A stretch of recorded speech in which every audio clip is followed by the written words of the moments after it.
Hi, how are you? Happy International Human Rights Day. And to you as well. The only question I had super quickly is my virtual background doesn't seem to be working. Oh, okay. I don't know what's happened there, but I wonder if maybe I jump out and jump in again, it might come in. Maybe you can try that, or I might try that. Yeah, okay. And see what happens. So we are live on YouTube. I'll just start the webinar. We are starting the webinar. And then. All right. So. And I just have to hit the record button. I'm recording to cloud. Yes. All right, let's start then. Welcome to the 4th annual edition of the Metaverse Safety Week. The Metaverse Safety Week is an annual awareness campaign which is created by XRSI, the X Reality Safety Intelligence, to promote a safe and positive experience within immersive environments. As the Metaverse evolves, the associated risks and hazards continue to grow.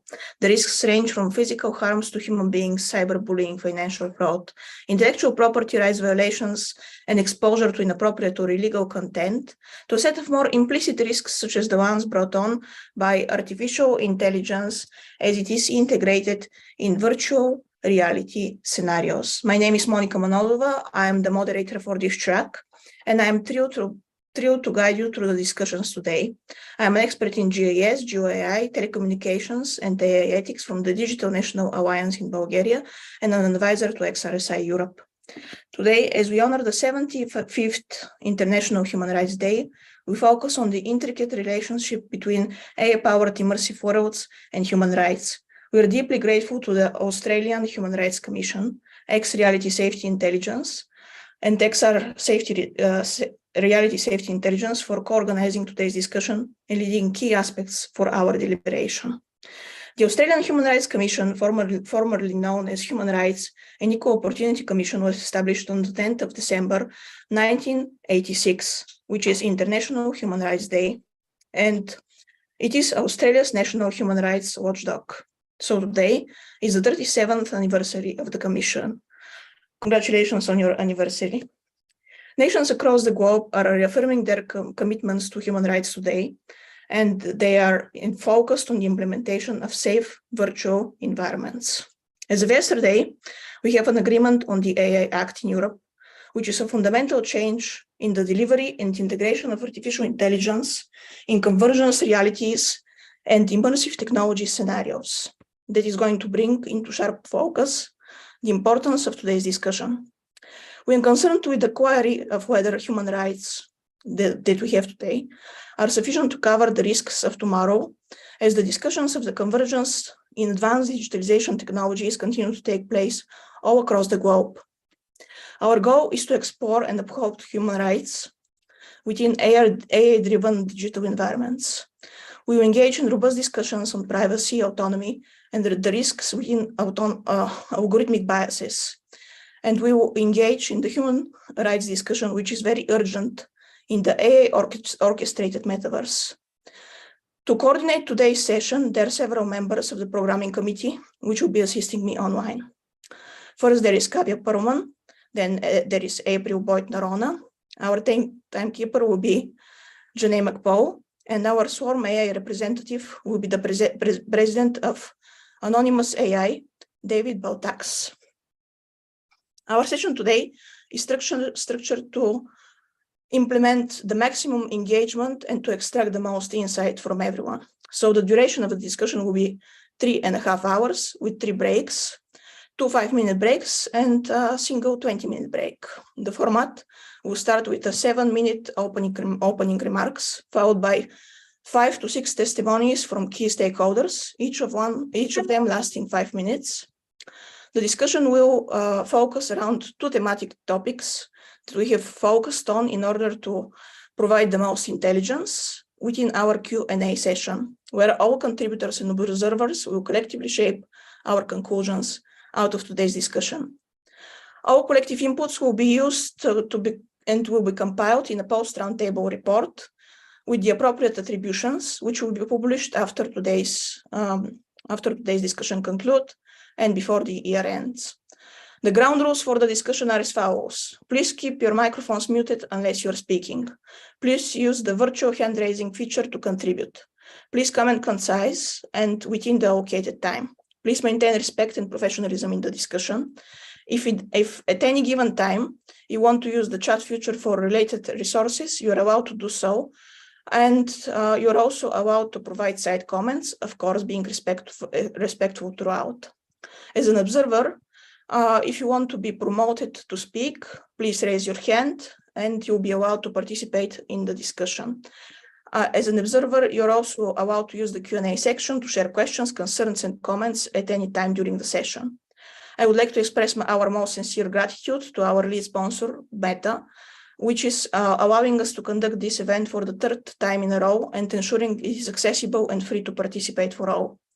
Meta builds technologies to help people connect, find communities, and grow businesses, and is moving beyond the 2D screens which we are experiencing today into a more immersive experiences within the metaverse, helping to create and evolve social technology, which is going to give people the power to build communities and build the world and bring the world closer together. The programming committee deserves commendation for the curation of this impactful agenda that we'll have today, and our community partners for their active contributions and observations. Thank you all for being here. I'm passing now to Kavya for the next section. Thank you, Monica, and thank you for chairing this remarkable session, especially on today, on International Human Rights Day. So I'm Kavya Perlman. I am a security researcher and CEO of X Reality Safety Intelligence, XRSI. We're headquartered in San Francisco, California, and also our European headquarters are in Turin, Italy. With human intelligence in the loop as our guiding principle, it is our unwavering pursuit to a future where technology becomes an instrument for positive change while safeguarding essential human rights. I'm proud to introduce XRSI as the organizer of this highly anticipated event, and also Australian Human Rights Commissioner as the co-organizer of this Human Rights Day focused roundtable session. At XRSI, our mission is to pioneer establishment of robust data privacy, safety, and security standard and certifications for emerging tech industry. As the founder and the CEO of XRSI, I'm deeply committed to ensuring that these transformative technologies serve humanity while upholding the highest standards of trust and ethical conduct. Throughout this week, we will bring together experts, thought leaders, enthusiasts, and explore and address these challenges and opportunities presented by the metaverse. Before I turn this over to our co-host, let me remind you that Metaverse Safety Week is a 5-day affair with a very powerful agenda. So today we have day 1, International Human Rights Day, co-organized by Australian Human Rights Commission and XRSI. Second day, which is the December 11th, will be Medical XR and Immersive Healthcare Day, focus co-organized by NHS England and MedXRSI.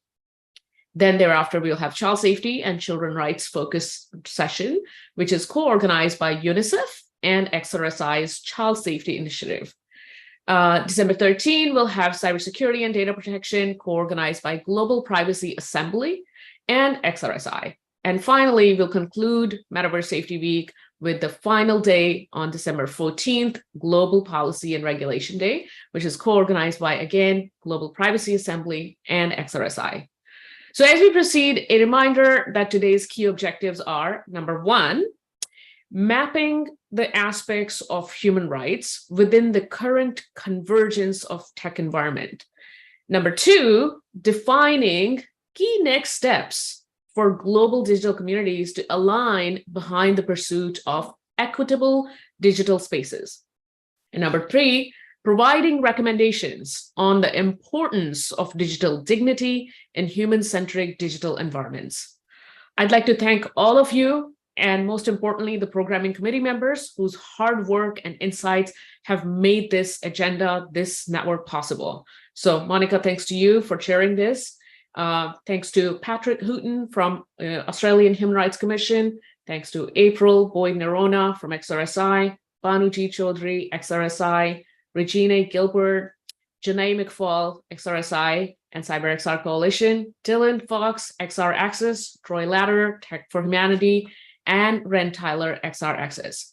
So, and of course, I should count myself, not been into programming this track. So lastly, many thanks to all the individuals who are representing here, as well as organizations who are here today. We have several community partners who are making it possible: XR Access, Let's Go, MKAI, UNDP, IEEE, E-Safety Commissioner of Australia, and a full list of all these community partners available on our website, metaversesafetyweek.org. So let's work together to ensure this metaverse remains safe platform for everyone and platform for freedom, equality, and respect for human rights. Let's begin. Monica, back over to you. Yes, so it is my honor to introduce to you the first contributor and keynote speaker within our session, who is Lorraine Finley. She is the Human Rights Commissioner for the Australian Human Rights Commission, beginning her term in November 2021. She is with a background as a lawyer and academic specializing in human rights of public law. She held roles such as Senior Human Trafficking Specialist with the Australian Mission to ASEAN and a law lecturer at Murdoch University. Lorraine's expertise spans from criminal law, constitutional law, and international human rights. She has received national and university awards for teaching and research. She is actively involved in community organizations such as the Executive Committee of the National Council of Women and the Board of the Ishar Multicultural Women's Health Service. Lorraine is a former Singapore scholar, holds dual masters in law from the New York University and the National University of Singapore. Lorraine. Well, thank you so much, Monica, for that very kind introduction. And can I just check that everybody can hear me? Yes, we can hear you. Excellent. Well, good morning, good afternoon, and good evening to you from wherever in the world you're joining us today. And can I say a big thank you to XRSI and particularly Kavya for putting together Metaverse Safety Week, and in particular today, which is focused on human rights. As is customary in Australia, I'd like to begin by acknowledging the traditional custodians of the lands on which we all are. From my location in Sydney, the Gadigal people of the Eora Nation, and pay my respects to elders past, present and emerging. And I extend that respect to all First Nations people around the world who join us today. I am beyond excited to be joining you at Metaverse Safety Week, and in particular today, which is focused on human rights in AI-powered immersive worlds, which of course is taking place on Human Rights Day. The theme for Human Rights Day 2023 is freedom, justice, and equality for all, which reminds us that human rights aren't just for some, but need to apply to everybody, everywhere, every day. Critically for our discussions today, this includes not only the physical world, but AI-powered immersive worlds as well. And today is not only Human Rights Day, but it's also the 75th anniversary of the Universal Declaration of Human Rights. Over the past 75 years, the world has changed in just a few ways. Generative AI, neurotechnology, the metaverse, they were all still entirely in the realm of science fiction at the time of the drafting and adoption of the Universal Declaration back in 1948. But the core principles that are outlined in that document, the idea that all human beings are born free and equal in dignity and rights, and that governmental power should be limited with human rights protected by the rule of law. These are principles that are as important today, I would say even more important today, than when the Declaration was first adopted by the nations of the world 75 years ago. These are also the principles that should guide all of our discussions about technology to ensure ultimately that technology serves humanity and not the other way around. This is the focus of our work at the Australian Human Rights Commission with respect to technology, to advocate for a human rights-centred approach. This is why we choose to support important initiatives like the Metaverse Safety Week. We know that AI-powered immersive worlds offer enormous opportunities and potential, but they can also pose significant risks to our human rights and can cause serious harm to individuals. Our work in this area is not new, but is built upon a legacy of advocacy, such as our 2021 final report on technology and human rights. Since then, our work in the past year has included producing human rights impact assessment tools for the use of AI in the banking industry, a guidance resource looking at AI and discrimination in insurance, and early next year, we'll be releasing our much anticipated background paper on neurotechnology and human rights.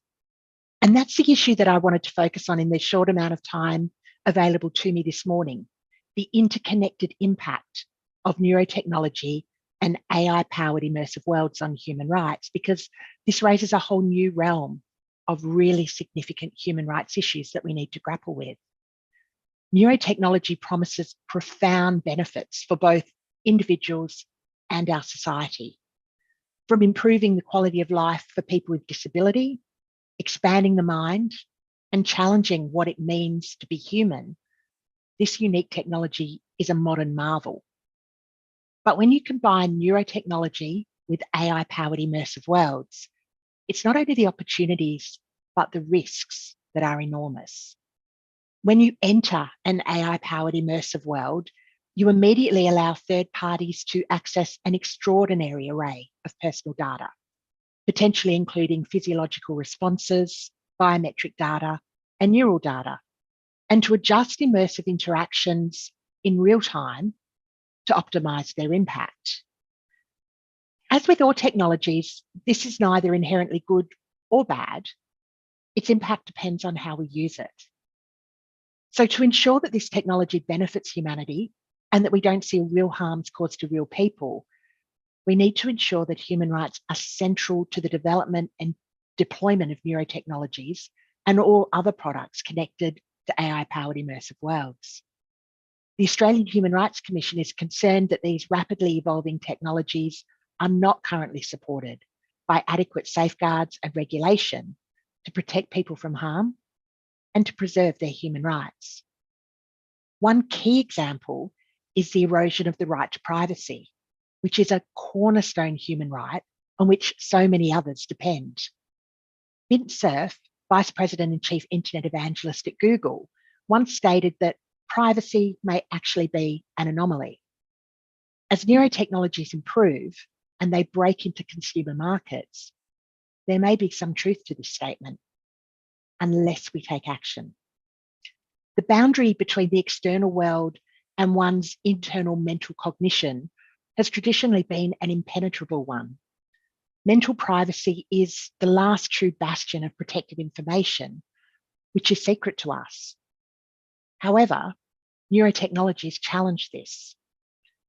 It is due to the unprecedented ability to access internal thoughts that neural data is more sensitive and vulnerable and valuable than all other categories of personal data.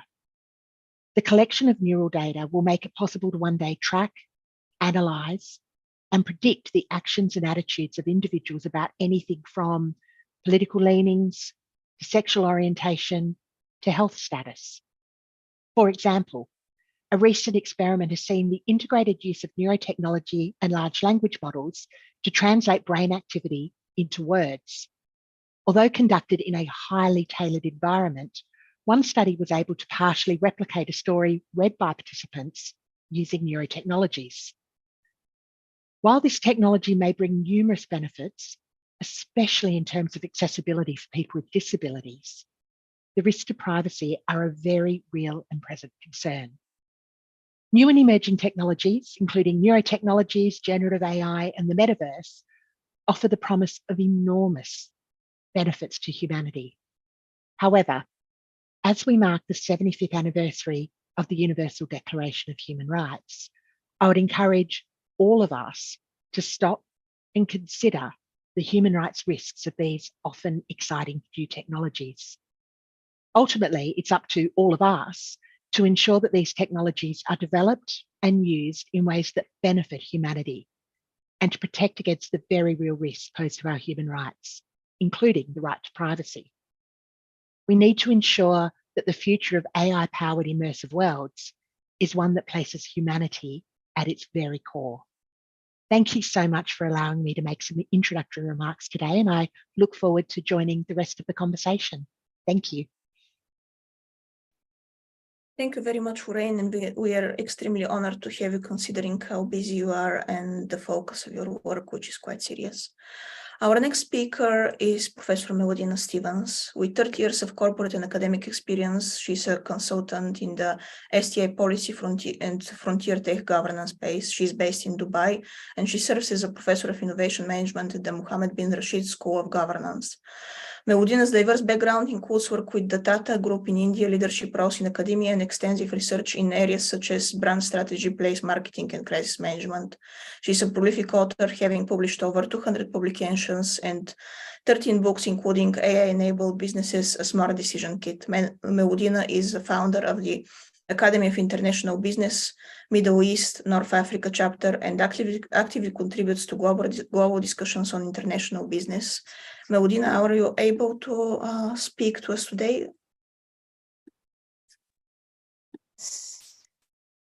Can you hear me? Yes, we can hear you.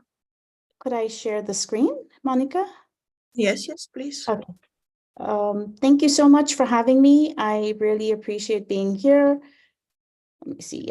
Okay, so thank you for that very interesting introduction. And Lorraine, it's a tough act to follow, but let me try and give some ideas of what I think of human rights right now.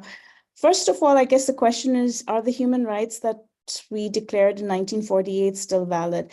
And my understanding is no, some of them don't really still in their original form cover the metaverse. And I wanted to speak specifically about that.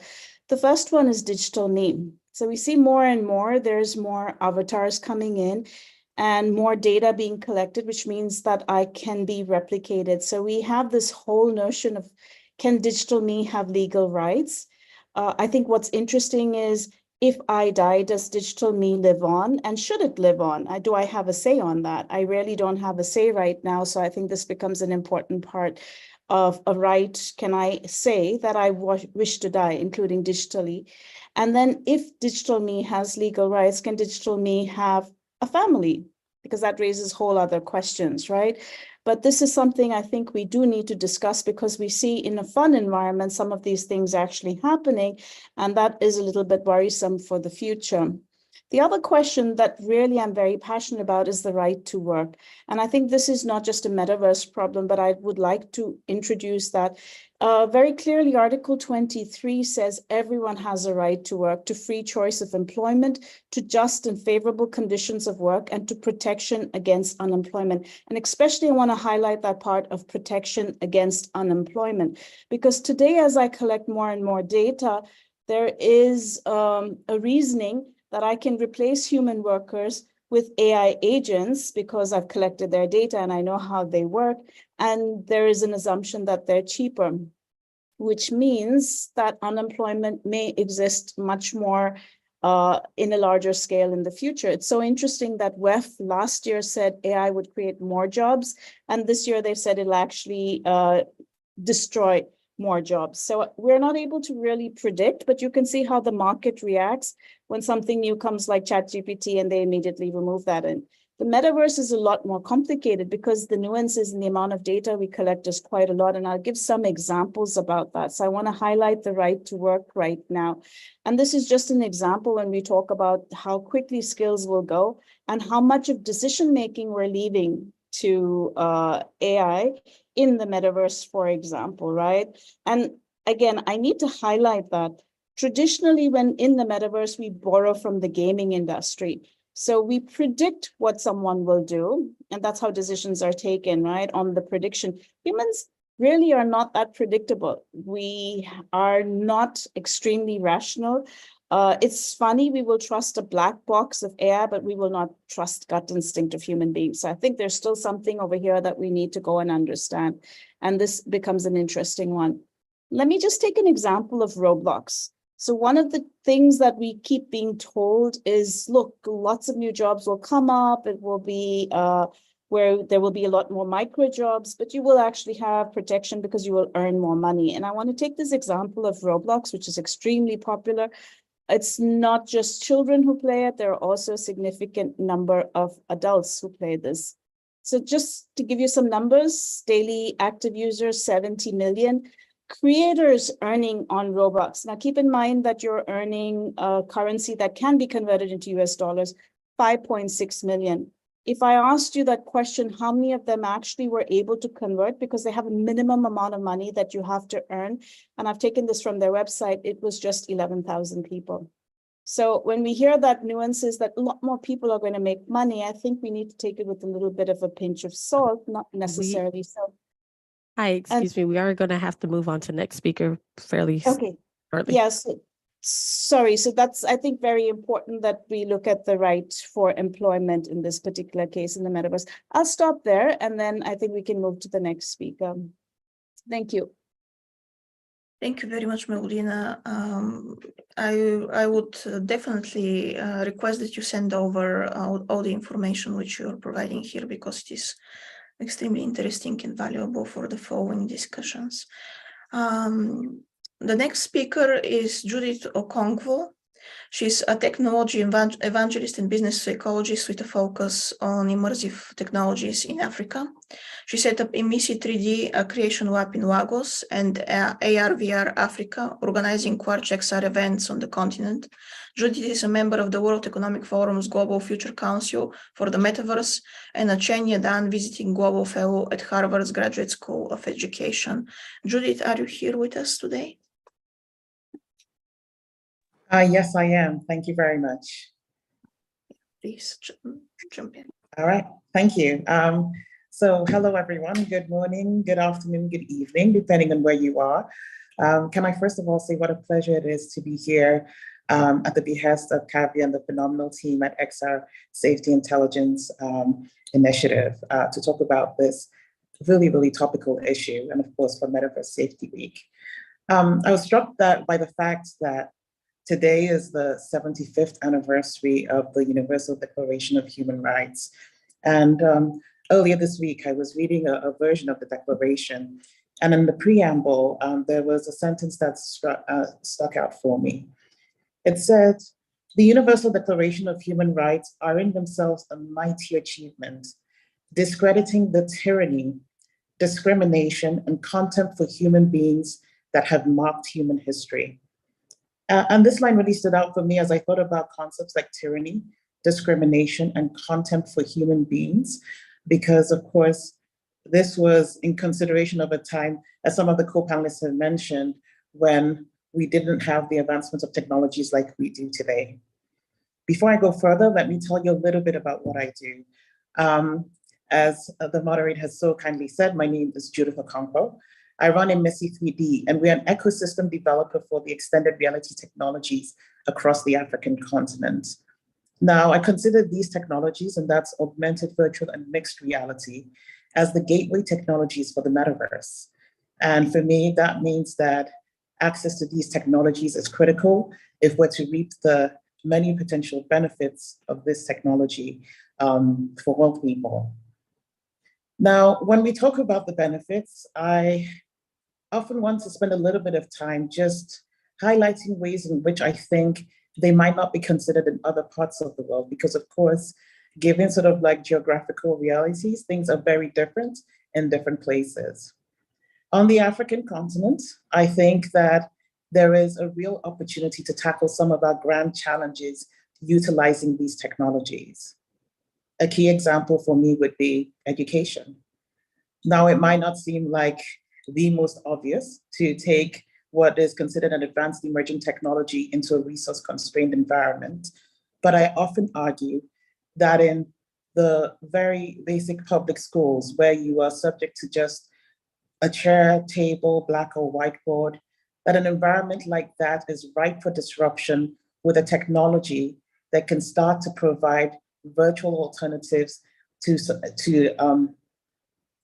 supplement all the infrastructure that does not exist. For example, Can we, in schools like that, provide virtual labs for the sciences? Can we create virtual field trips for students where it is not affordable to do so in the real world?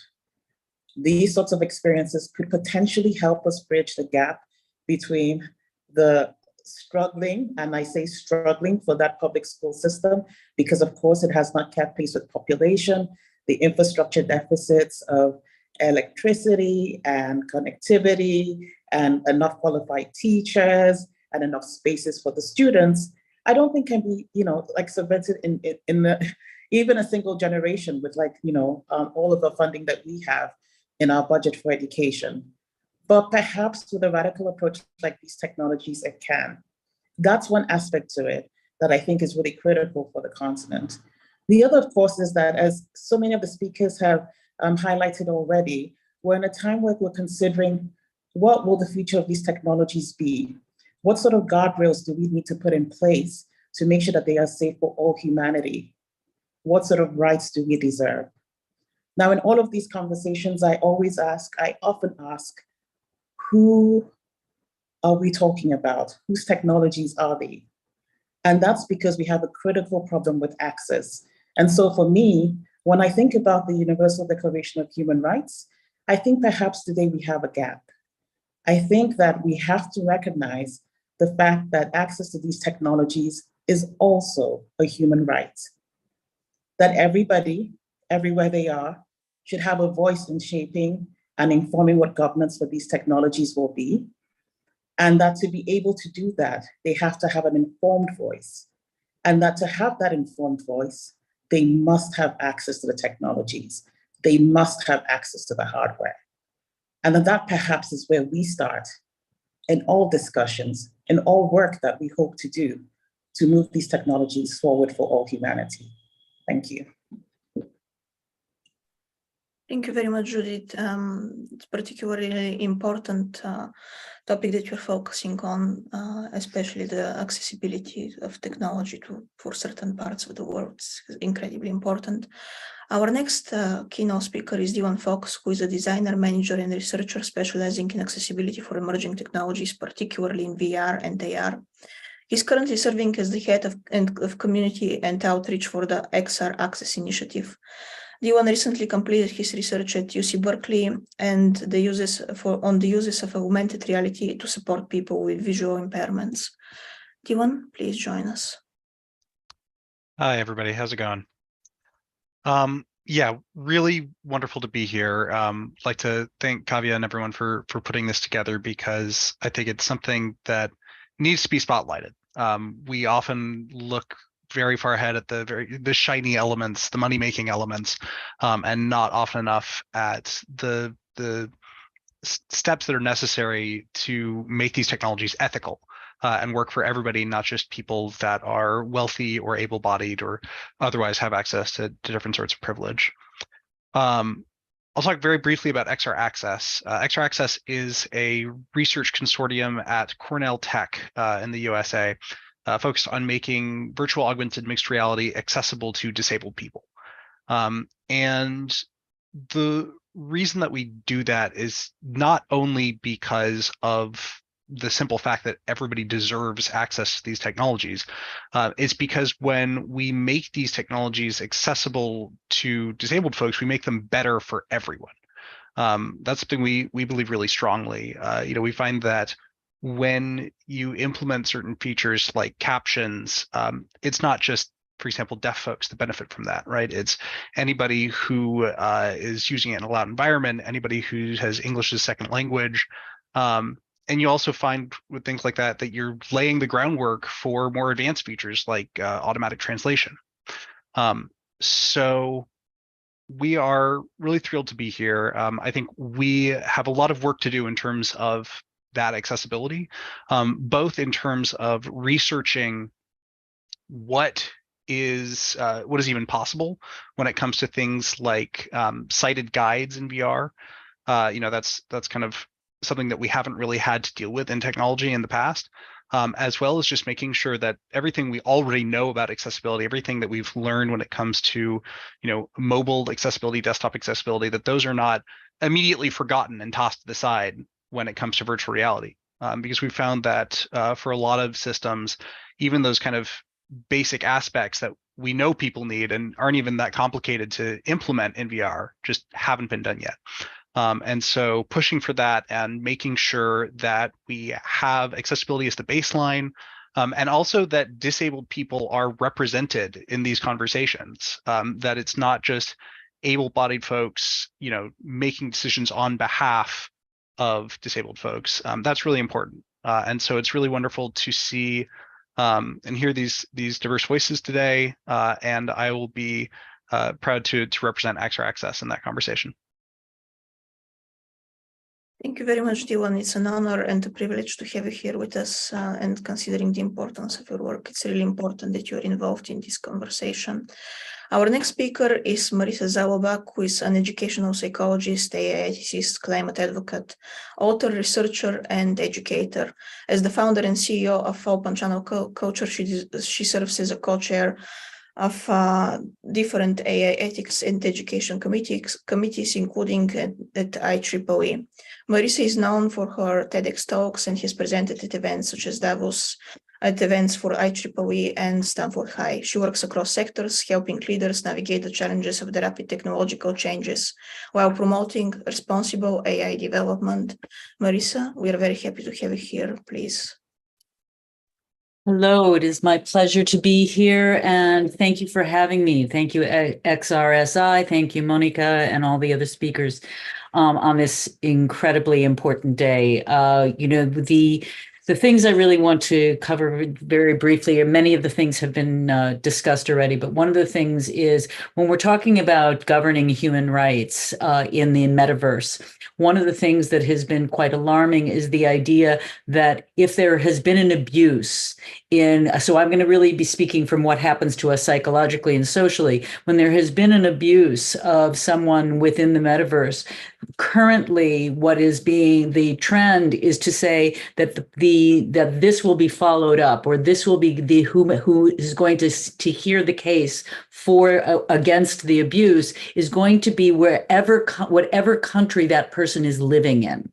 Which means if the country that person is living in, or the location that person is living in, is used to having what we would refer to, right, from if we're talking about with human rights, if we're referring to those as atrocities or abuses, perhaps against children, perhaps against women, perhaps against indigenous populations, perhaps against someone because of their race or ethnicity, if that is going to be determined by the location, whether that is abusive, that's always going to be contingent, right? Whereas that's not necessarily human rights for all, that is really going to be something that is quite contingent. The second thing is that when we're really talking about who is speaking, right? When we're talking about especially the brain neuro interfaces that are beginning to happen, and we're translating these, we're saying that this is a person's mind. One of the first things to understand is that the brain is different from the mind, which is different from the consciousness. And the brain is computational. What we're capturing is brain activity that is related and being translated as mind. Sometimes that hits a mark because it's something that is particularly tangible. Sometimes that does not. And it can be quite easily misinterpreted as someone's consciousness or someone's mind or the way that they are feeling. On psychosocial impacts, there are many. One is the idea of mental health and the impacts on mental health and the consequences there. So there can be damages there. We have already seen cases of abuses happening within gaming, that is VR or AR, and that those sometimes they were the intended user and sometimes it was the unintended user that was there, and the damage that was done that happened in the case a couple of years ago. Then there's depression that we're already seeing the research, and I'll put those into resources, but the research that we're seeing on depression and loneliness that is exacerbated from an over-addiction or an addiction, not over-addiction, from an addiction in those kinds of activities. The next thing is that as the data is being gathered, as my data is being gathered, as I'm playing something or I'm interacting somewhere, who is going to be collecting that data? How is it going to be used against me? And beginning to look at whether or not we can use, I mean, this is going to be a whole new area of law where we're going to be able to use fMRI scans, right? Which is where we're seeing what the brain activity is. One of the other things is the anthropomorphizing that we do in the systems, because these are AI systems, they are not people, they are systems. That happening is also having a consequence on not just young people, it's having a consequence, I think Melodina mentioned that before, it's having a consequence on people's sense of reality. It begins to have an effect on distorted and warped sense of reality. Where am I and how am I? It is also, there is some research to that leads to us to think that depending on the design of the game, it's not in all gaming that it would increase social violence, but depending on the design of the game, it can in fact stimulate and begin to incorporate kind of training, right, and reinforcement training on social violence. It also has a huge impact on social skills. And we saw that during the lockdowns.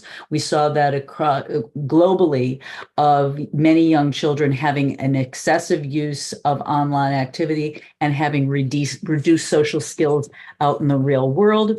And I know I'm going on a little bit. I'm just going to kind of wrap up with that goes with this idea of what happened with the actors unions is that if my identity has now been taken and my identity now, I have a digital twin, and that is what's making money, and that is what is actually has agency in the world.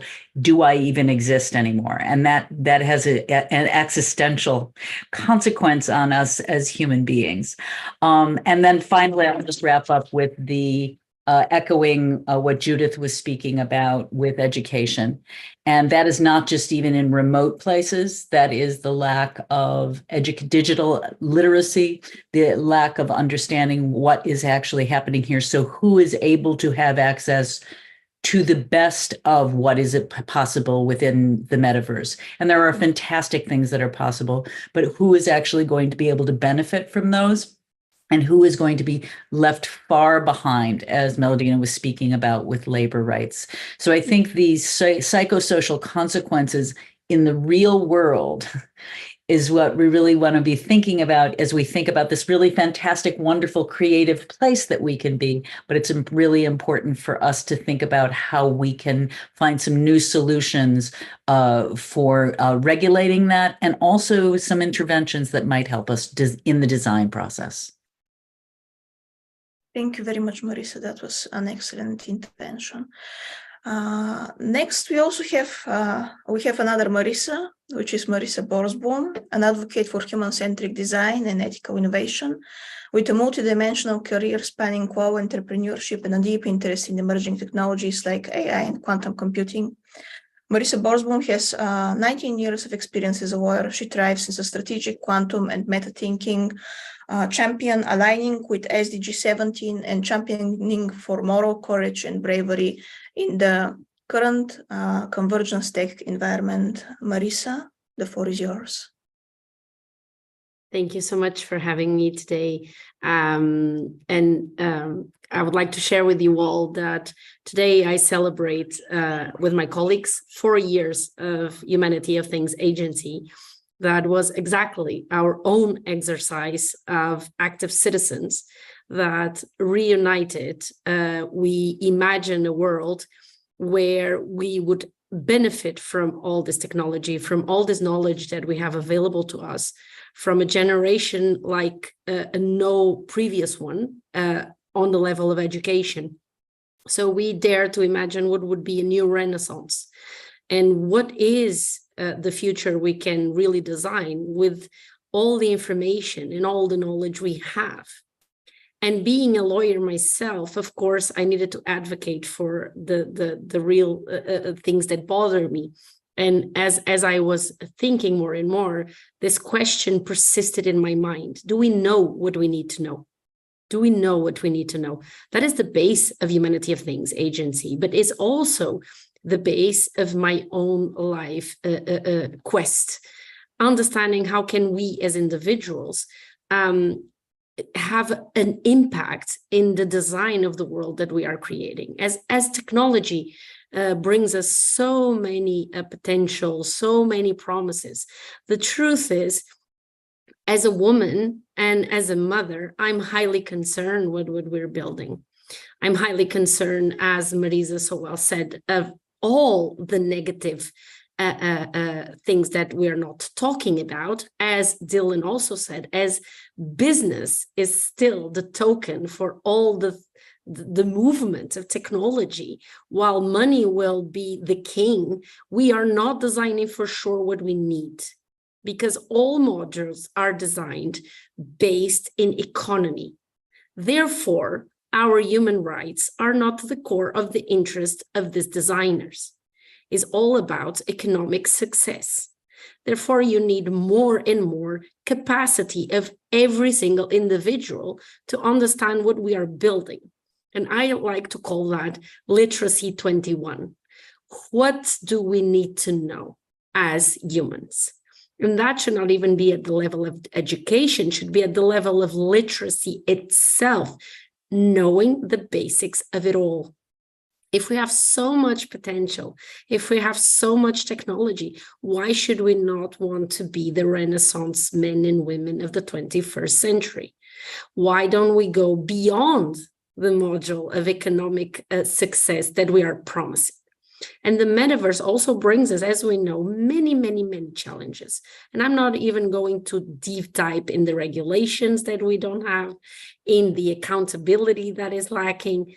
So much is still in the embryo stage of it all. And I think, you know, as we celebrate the 75th anniversary of the Declaration of Human Rights and how we were all inspired by those people, I think we are now the people that need to make a new a bold movement in saying what we want and what we do not want for our future. Like I say, as a mother of 2 boys, gaming is something that it really bothers me.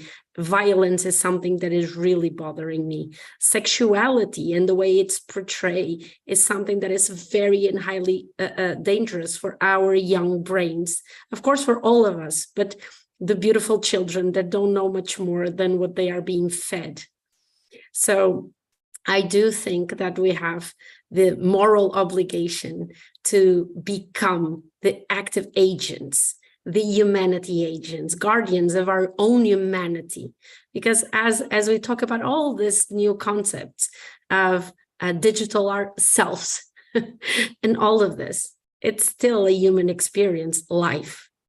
And we should we should be the guardians of what the best we have, the spark of the universal consciousness, as Marisa so well said, the vision and understanding. The consciousness is one thing, the mind is another, and this is also human literacy that we need more. So for me personally, I would like to leave that call that we should gather ourselves, that we need to understand that civil society needs to play a role. We need to be seated at the tables. We need to be able to talk with corporations, with governance.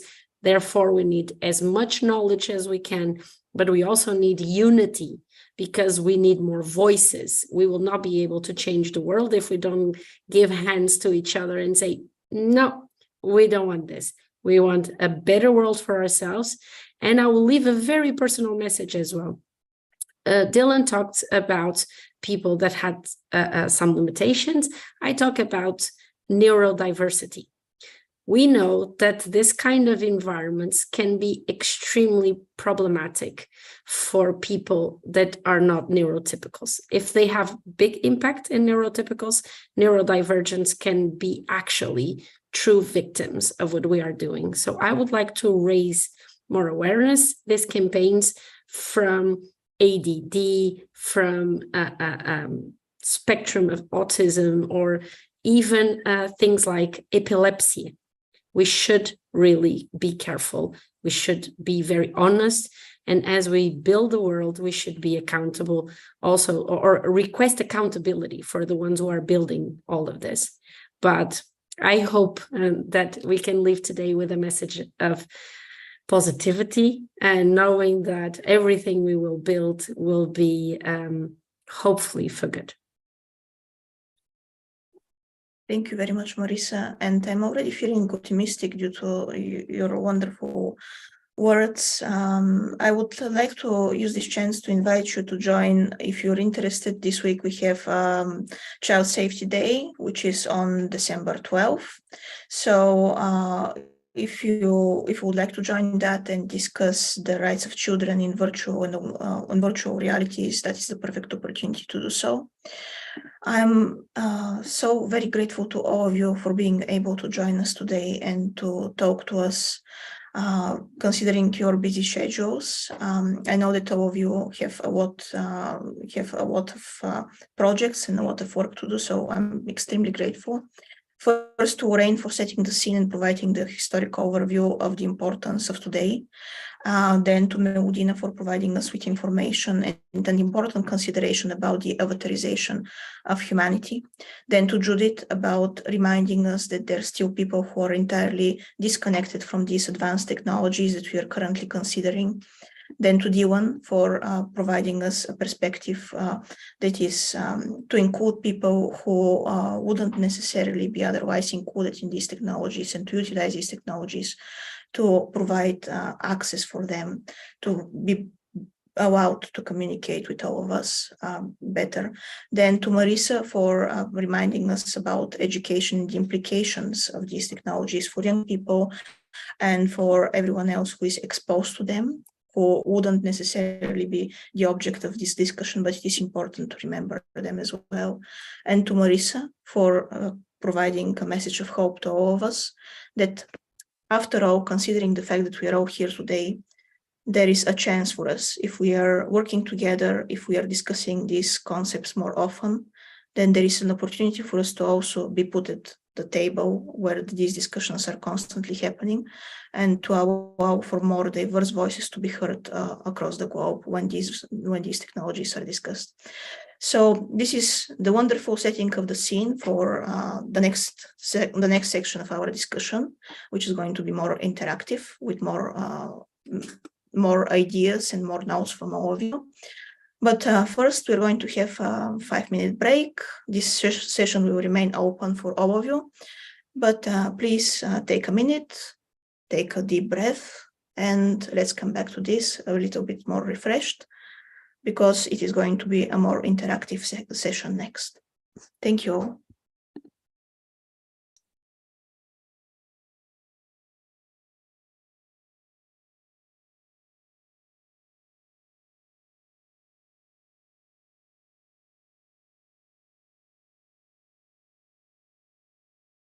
And we'll be back at 1:57 PST, 4:57 ET, 9:57 GMT.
All right, welcome back, everyone. I hope you had a wonderful 5-minute break. For me, it was awesome.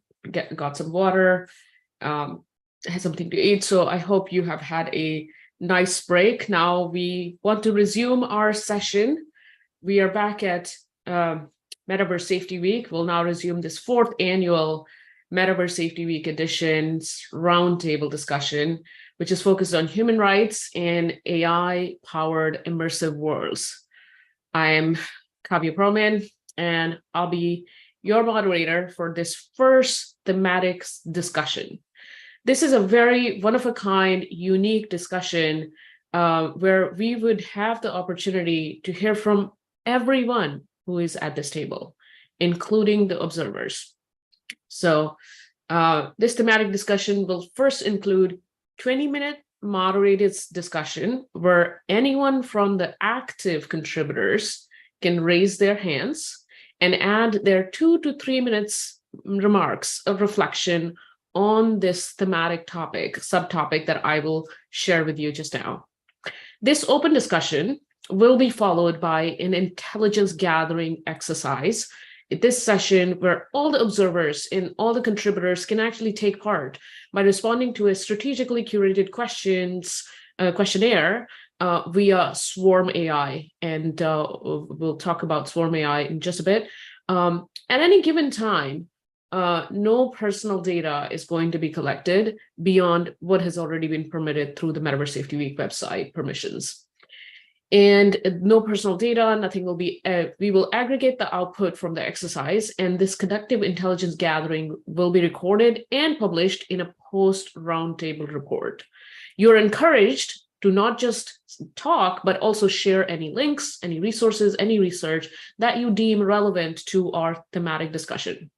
So let me now review the focus of the thematic discussion. In our thematic discussion, our Swarm intelligence gathering on this fostering, so the topic is the fostering cultural diversity and tackling discrimination in the AI-powered immersive worlds. In this discussion, we embark on a crucial exploration to the intricate relationship between technology and culture within virtual realms. We'll delve deep into the challenges posed by biases, discrimination, entrenched in AI algorithm and their far-reaching consequences for diverse cultural communities. Central to our discourse is the imperative of inclusive design and diverse representation in AI system development, a blueprint for creating digital spaces that are universally accessible and fair, accommodating users from rich tapestry of cultural backgrounds. Additionally, we'll dissect instances where AI and immersive worlds might inadvertently infringe upon human rights. Our dialogue extends to the formulation of pragmatic strategies and policies designed not only to combat discrimination, but also to proactively nurture cultural diversity and inclusivity, ensuring that these principles remain aligned with dynamic strides and virtual and augmented reality technologies. So join us in unraveling this multifaceted dimension for this vital discussion. Before we dive into this 20-minute discussion, I would like to share a message from one of our message from Nico Farah. Let me line up this message quickly.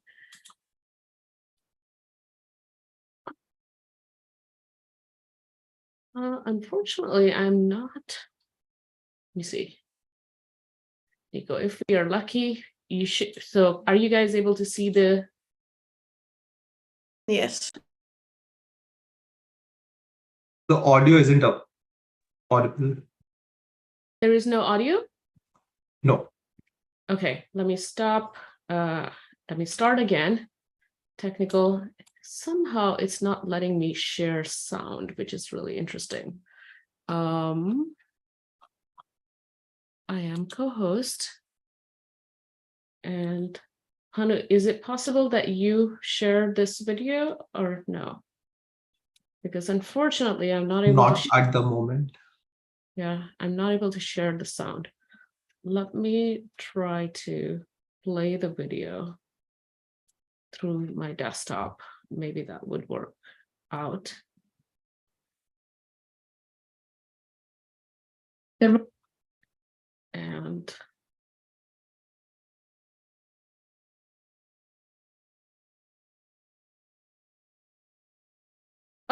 technical difficulties. I am so sorry. I'm going to try my best to get this right.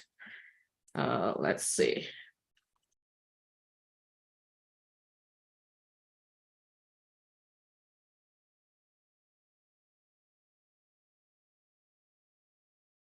Rise of AI-driven virtual worlds provides humanity a blank canvas on which to paint the society we wish to create. With conscientious effort, let us make a beautiful, inclusive one. Growing up in Iran, I've experienced firsthand the challenges women face in a society where equality is often elusive.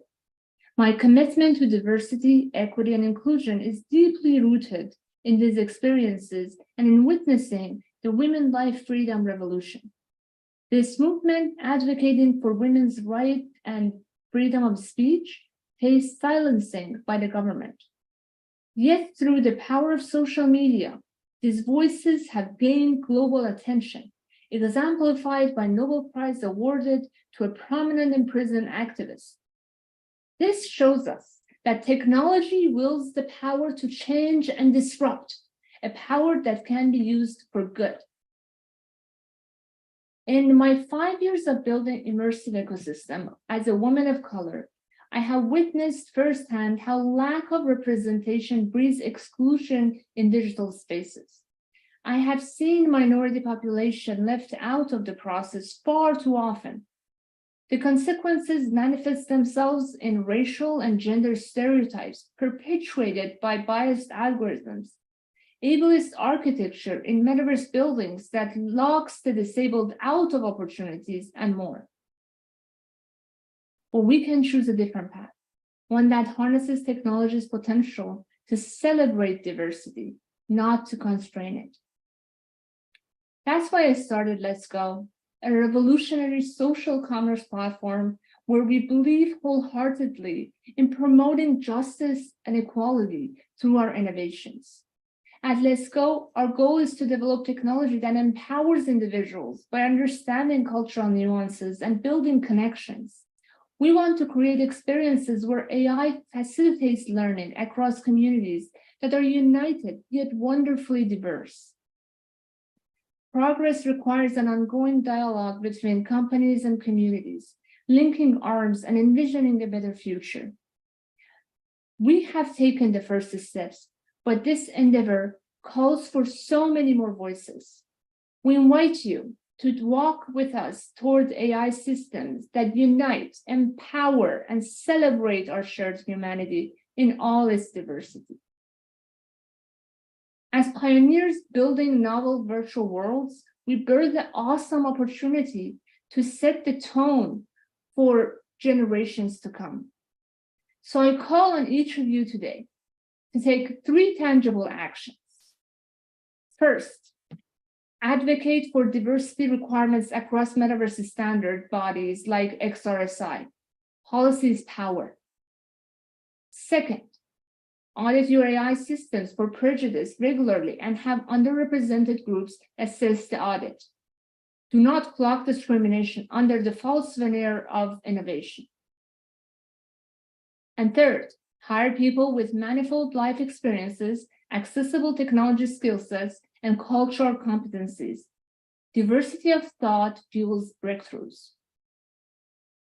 The destiny of the metaverse remains unwritten. Let humanity look back proudly that we built these new worlds to empower voices both loud and unheard. The time for change is now. Thank you. Let me stop sharing. And thank you, Nico. Nico happens to be amongst us right now. And I would love, Nico, if you wanted to just add anything else that you wanted to say at this time. It's great to have you here. Please, just a couple of minutes, any reflection, anything that you want to say. I've been really enjoying this talk so far. I love hearing different perspectives. And, as a builder, I think being at this table is very valuable because I'm learning from each of you. I'm taking notes. And really, like I said, there's a lot to be done, and it's only possible if we all come together. So it's beautiful to see that, both tech companies are here and, different activists are here, scientists are here, researchers are here. This is so beautiful to see all of this together. And yeah, I'm all ears for all inputs and feedback that we're going to actually build and execute. Thank you. Thanks, Nico. And seriously, I really, really appreciate your, testimony, especially coming from you as an Iranian woman. It holds immense relevance in the context of human rights within this AI-powered metaverse that we are building. Your experiences, they illuminate these challenges that we face as women, not just in Iran, but globally. And I often use Iran as, like the example of, we think that human rights will be there, but there are certain countries, certain spaces where there are just literally no human rights.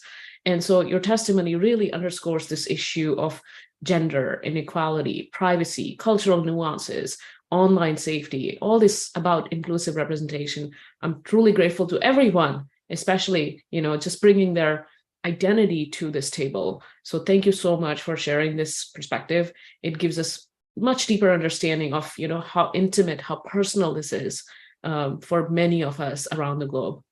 And at this point, I would love to open this floor to everyone to contribute, for what we just talked about as a theme. Whatever your reflection, if you want to reflect a little bit on this very subtopic about cultural, bias, cultural discrimination. Let me just put down the subtopic here, but if you want to copy paste the subtopic in the chat for everyone. And the way to do it is anybody can raise their hand. We would have this sort of an open, moderated discussion. I would love to hear any reflection from anyone who's already spoken, or anyone who is in, sort of a panelist position can raise their hand using the raise hand function. And I would bring you in. You can enable your mic. So fostering cultural diversity and tackling discrimination in the AI-powered immersive worlds.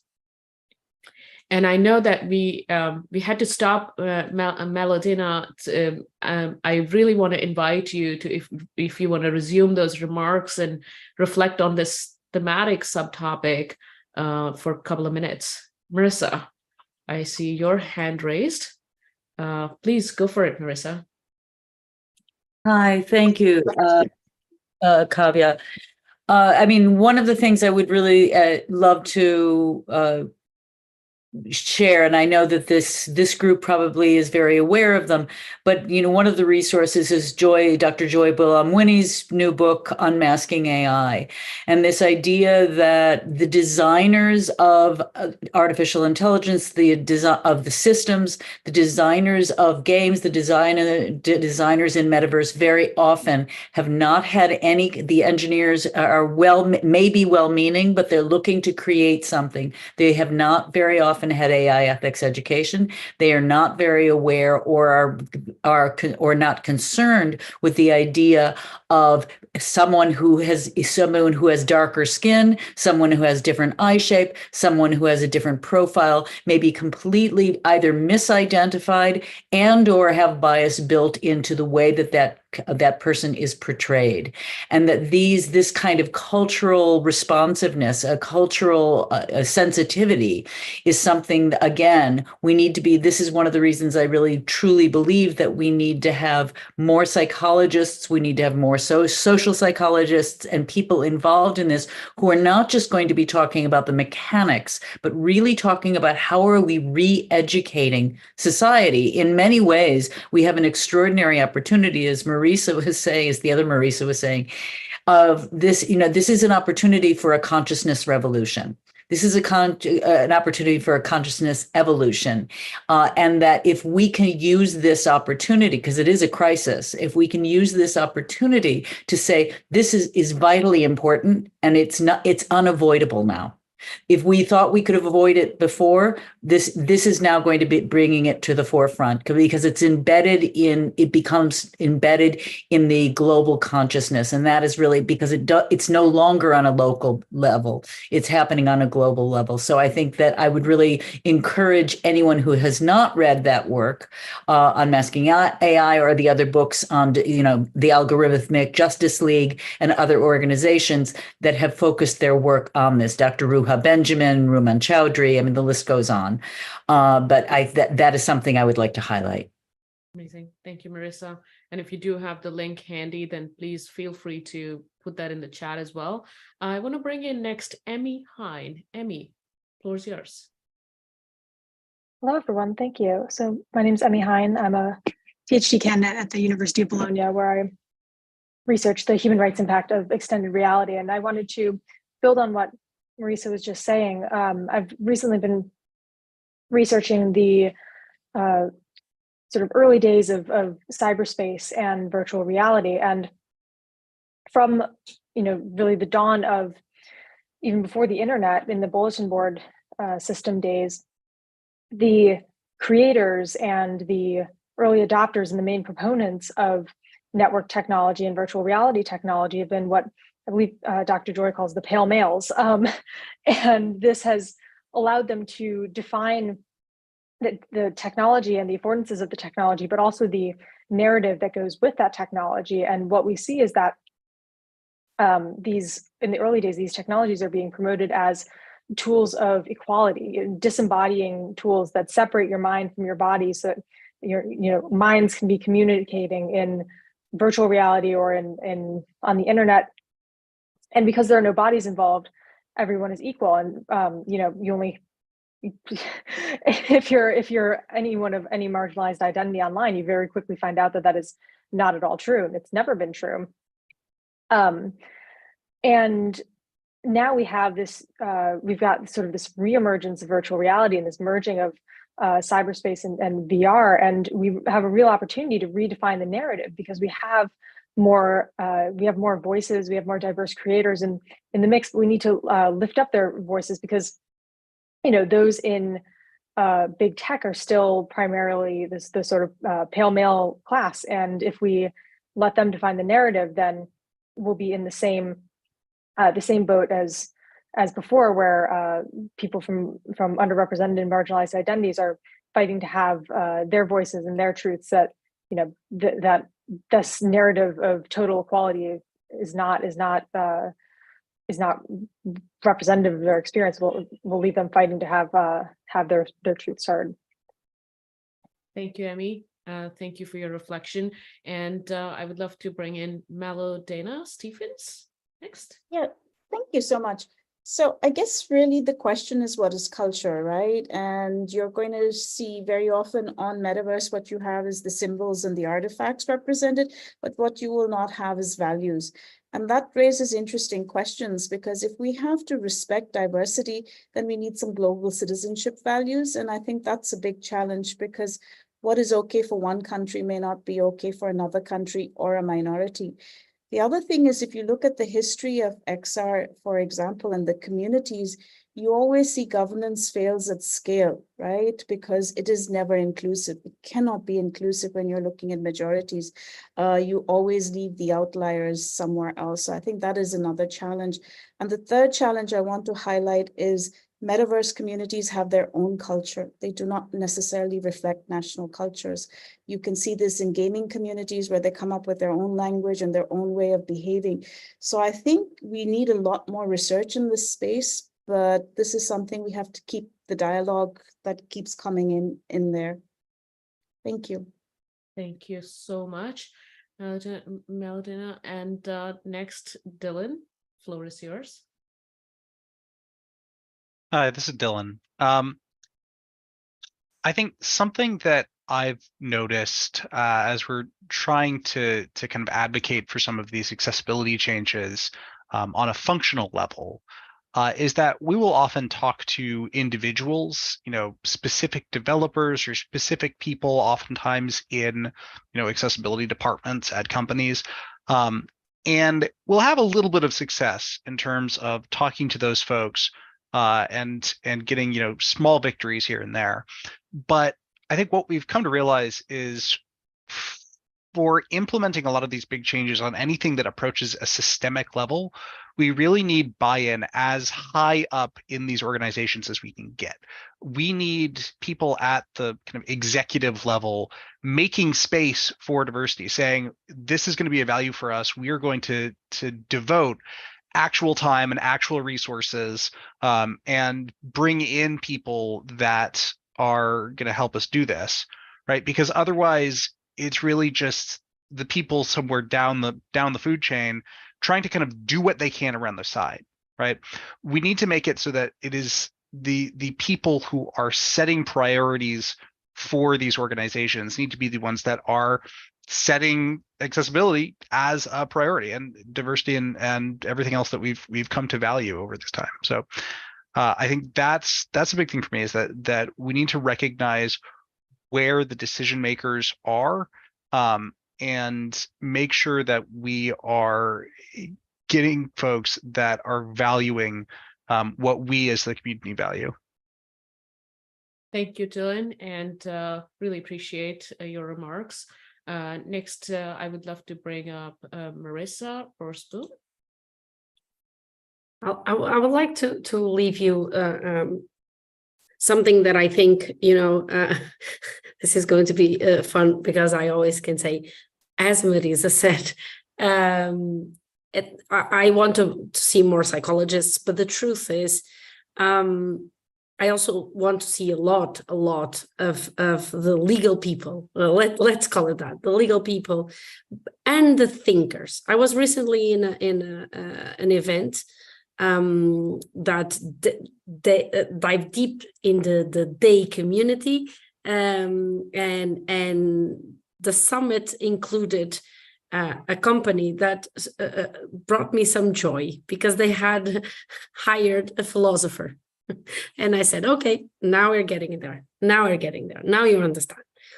And as I said in the beginning, for me, as I was always passionate for technology, and for example, a dear friend of mine, Louise, that it actually was the one signing me, saying, well, there's this event that you need to participate.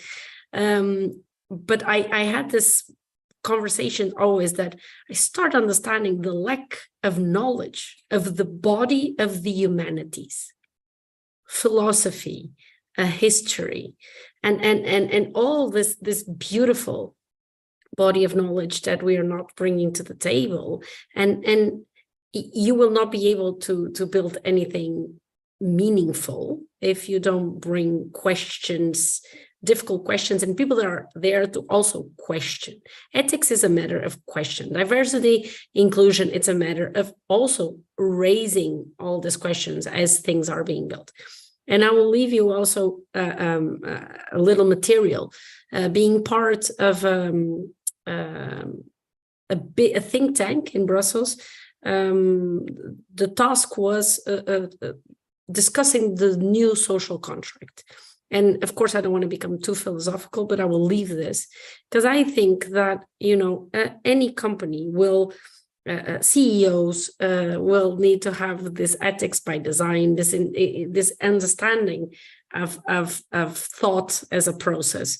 And I think hopefully we will have not only CEOs, CTOs, COOs, but a new chief thinking officer, a new CTO, that helps with this very, very difficult path of questioning permanently and vigorously. So I will leave you in the chat this link for this new social contract suggestions, and I think it can be quite important as well for all the work you're all doing. Amazing. Thank you, Marissa. And in the interest of time, I'm going to skip a few people, but I really want to bring in Regina Gilbert, who is a programming committee member who's been instrumental in actually bringing this very topic. So Regina, floor's yours. Thank you. Hello, everyone. Good to be here. Good to see everybody. I'm really happy that this topic came forward. I think that we tend not to think about cultural ethics when we are approaching these technologies. And when we look at the world, and the largest populations are India, China, and Africa. And when we look at who's making this technology, are we hearing these voices? Are we seeing these folks included? And I don't know where I saw this quote, but it made me think about ethics. And ethics are created each time you are encountered with a situation. And when thinking about what we encounter and what we encounter from a cultural perspective, I think it's so imperative that we start to incorporate this into what we're doing and also address the risks that are associated when everything is so Western and we're not including other cultures. And I'm so glad that we have people from all over the world that are participating in this event. And I'm so happy that this topic has come forward. So thank you, Kavya. Thank you, everybody, for bringing this forward. And I look forward to hearing everybody else. Thank you. And you're practically the voice who put that words and actual agenda and, sort of a vision out there. So thank you. Next, I would love to hear from Dr. Divya Chander, also one of XRSI's advisors. So Divya, floor is yours.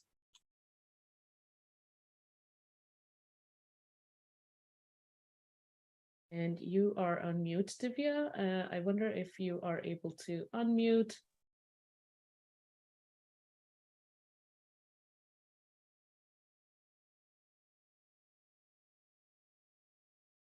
Can't hear Divya at the moment, but in the interest of time, I'm going to move on quickly to Judith as the next person. Thank you, Kavya.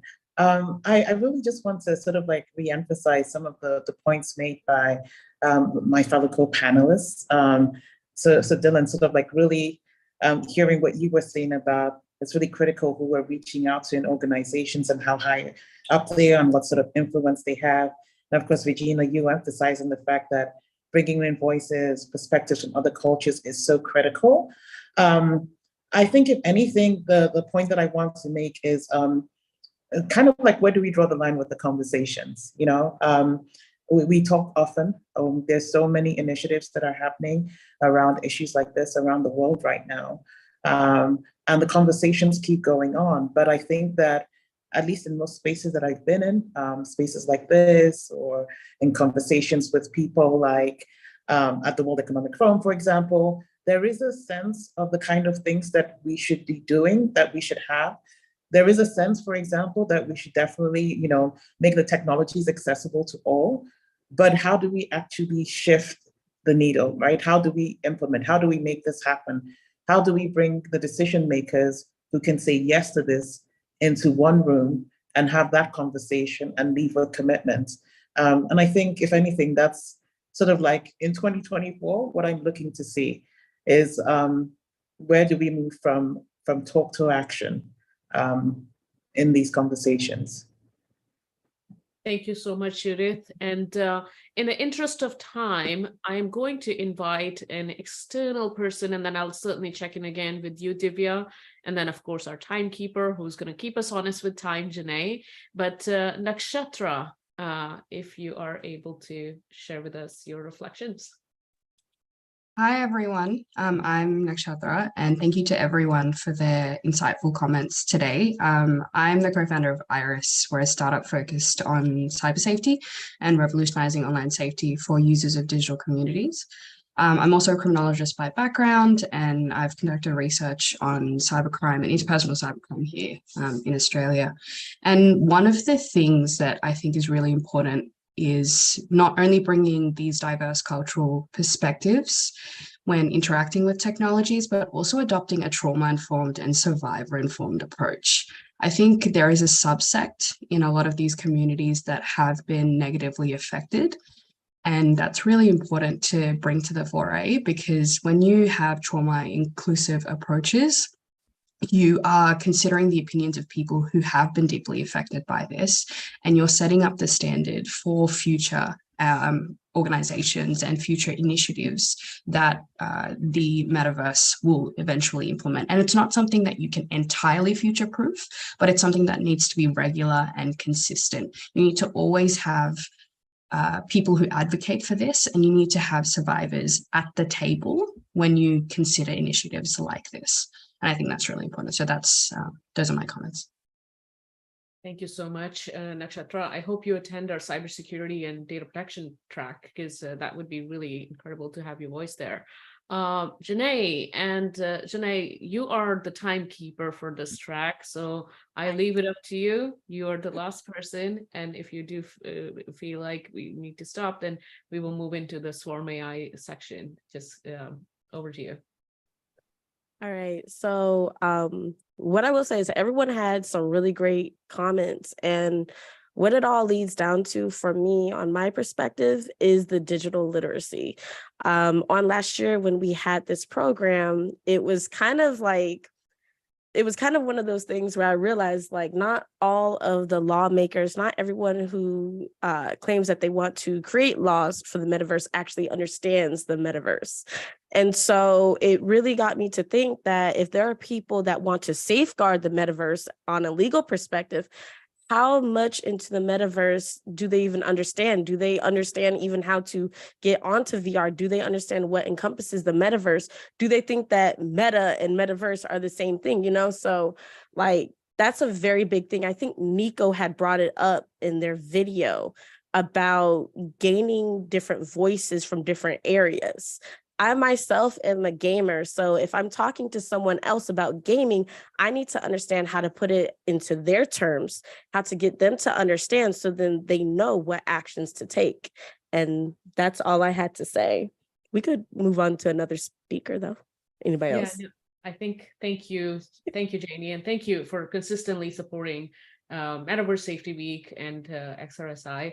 At this point, I would love to conclude our subtopic thematic discussion, but also follow it up with a intelligence gathering. I want to turn it over to David Baltex, who is the president of Swarm AI, who would explain to us how this intelligence gathering would work, and then we'll simply break into the sessions and questions. Banu, you would be probably sharing the screen as we go through this exercise. So David, over to you. Thank you very much. Thanks very much to have this opportunity to speak with everybody. It's really wonderful to take part. I want to share some slides very quickly about who we are and what we do, and then we'll go straight into the Swarm AI exercise. As mentioned, I am the president of Unanimous AI. Oops. Sorry. Naturally. Let's try that one more time. All right. We come at AI slightly differently than many of the companies that are on the front pages of the news today and driving many of these conversations. We utilize technology to amplify the intelligence of groups of people, such as this group here today. We work with network human groups who everybody comes, as we've all talked about, with their different perspectives and experiences and their interests and insights and intuition. And we allow them to work with the technology to form a collective expert intelligence. All of these people, all of you today, will work together, and we will be able to harness the collective intelligence in order to make better decisions and evaluations. We call it Swarm AI because it's modeled on the biological principle of swarm intelligence. Now, swarm intelligence is not something that Unanimous AI developed. It is a phenomenon that's been studied by biologists for decades. It is a phenomenon where nature has evolved to amplify the intelligence of its creatures. Nature doesn't do surveys, it doesn't have big data sets, it's certainly not taking votes. Instead, nature forms systems, and you can see this superorganism here, this school of fish, in which each of the units is giving information to the ones near it and across the entire organism in order for it to be able to arrive at optimal decisions and solutions to problems that are well out of the capabilities, beyond the capabilities of any individual insect or fish. In fact, it's why birds flock, fish school, and bees swarm. It's because they're smarter together than when they're alone. And so we took this as our inspiration in order to create a technology that will give humans the same benefits or similar benefits. So on the left, we see a natural swarm, and on the right is an artificial swarm. And we're going to form one of these artificial swarms today and throughout the MSW week. Each of those gold magnets that you see on the screen is being controlled by one of the participants using their mouse. And you are going to all work together and act and react and interact together in order to be able to answer some questions collectively. We will capture your information. We'll capture all of the input that comes from everybody. Again, as Kavya said, there is no personally identifiable information that is being collected. It is simply going to be the input as conveyed by the movement of your magnet. And we will also be able to understand confidence and conviction as we go. And all of that input will come along the way. So the way in which we're going to do this is, I believe a link has actually been shared in chat. If you haven't been able to, if you're not able to see that, you can go to this link here, join.swarm.ai, and type in 413289. However, it's probably easier just to click on the link in chat, which will open up a browser tab and take you directly to Swarm. And in fact, right now I'm going to stop sharing my screen, and I will allow one of the moderators, if you would, to share your screen inside of Swarm, so that anybody who is not able to participate or click on the link is able to watch as we go. Because humans didn't evolve this capability, we're going to use our technology to benefit groups of any size: business teams, boardrooms, executive leadership groups, and even organizations and communities. Our solutions have been used by the world's leading universities, largest financial institutions, market research firms, the US Air Force, and the United Nations. And today, we're going to combine all of your intelligence to be able to participate and respond. What's the code, David, once again? Is it not in chat? I don't see it in chat. I was going to put it in chat. So okay, just a moment. I will have it for you. I will put it in chat as well. Let's see. It is 413289. 413289. I have put it in chat, but again, you may need to reshare it with all the attendees. I'm not sure if it has gotten to all of the attendees. Yes. I do see a good number of people who have joined already who are in Swarm. Perfect. Yep. Terrific. So when you put, as many people have already realized, when you put your mouse next to the spinning puck, it turns into a magnet. Your magnet is green and everybody else's magnet is gold. Use your magnet to pull on the puck. And in a moment, I will present a question and a set of answers will appear on the screen. And we want to all work together to converge on the best possible answer that we can in 60 seconds. So pull for the answer or answers that you believe in, but remain open to compromise if you think it's appropriate, so that an answer can be arrived at in time. A few things to keep in mind: the closer your magnet is to the puck, the stronger its pull. You don't have to click or swipe. Just simply keep repositioning your magnet so that it's next to the puck and pulling in the direction that you desire. You need to keep pulling continuously with your magnet during each answer. If you're not pulling on the puck with your magnet, you have no impact on the influence or influence over the outcome. So let's see if we can please work together to find the best possible answer for each question. Let's start with a warm-up question. Let's just make sure everybody knows how to manage the interface. You'll see on the screen together, what was the most important invention of the 20th century? You can see the options around the screen. And now, during this 3, 2, 1 countdown, set your magnet so you're pulling towards the answer that you most believe in. And let's work together to bring that puck over one of the nodes, answer nodes, that best reflects the group opinion. We just need to get the center focused over there. Now, again, nobody knows whose magnet is whose.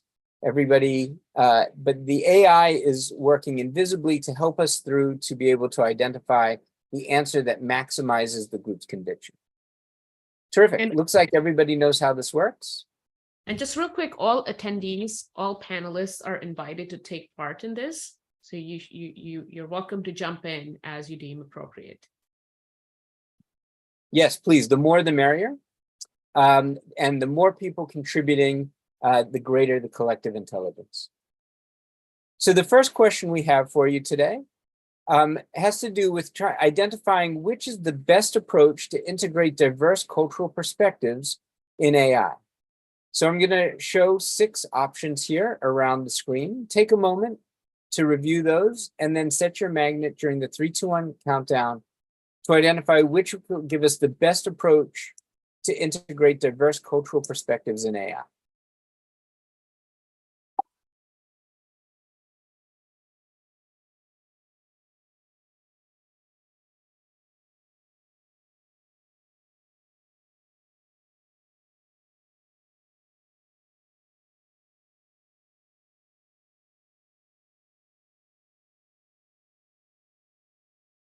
Excellent, excellent. You'll note we can see a conviction score there of 70%. The system actually calculates how well aligned the group was in its answer. And there we actually have a fairly strong set of alignment. And at this point, I would love to invite anyone from the group who took part in this Swarm AI exercise for this question to reflect on our response. Anyone from the programming committee or attendees, do you have any reflection what our response was? So Sylvia, go for it. Was that Sylvia? I saw the hand raised real quick. Yeah, Sylvia Saab. Or anyone, Nico, yeah, go for it. Yeah, Nico. I just wanted to quickly jump in. Without a diverse team, none of those other options will work. So no matter how much research you find or anything else, if your team still has their own biases, you're going to keep getting the same results. Judith, thank you, Nico. Judith. Thank you, Kavya. For me, a diverse team implied that we had solved the access problems and that a range of people representing humanity had access to the technology and could develop. And so then all other things would be possible. I have time for at least one more reflection. Monica, would you like to make a comment? So I had just recently a discussion with a very good colleague of mine who I'm going to cite him, Andres. He was supposed to be joining us today, but I don't see him here. So he was explaining to me how, due to the fact that he's a teacher, he has more power to understand the actual mechanics of the developments that he's producing and power over his students. So there is a disbalance of power there. And it's the same with the developments of these technologies. So when you are developing these technologies, you want to include a more diverse set of people in order to balance out the outcome and to produce more of a symphony with what you're producing with regards to artificial intelligence. And that is quite important to do, even if you have the right standards, even if you have everything else set in place, if the team developing the system does not contain within itself the capacity to understand diverse perspectives, as Nico mentioned, it wouldn't necessarily work. So extremely important diverse perspectives in order to prepare the future of. So hi, Andres. I will let Andres jump in for the next one and explain his perspective. Sounds good. I would totally bring in Andreas, but we're going to move on to the second question, right. and I'll certainly invite him back again. David? Okay, very good. So if you return your attention, please, back to Swarm, confirm that your magnet is working, and we'll ask the next question. We'd like to discuss which of these is the most effective design principle for inclusivity in an AI-powered metaverse. User-centric design, multicultural content creation, adaptive AI algorithms, accessible interface design, cross-cultural collaborative platforms, and multilingual support systems. You can set your magnets, and let's work together, see what we think is the most effective design principle for inclusivity.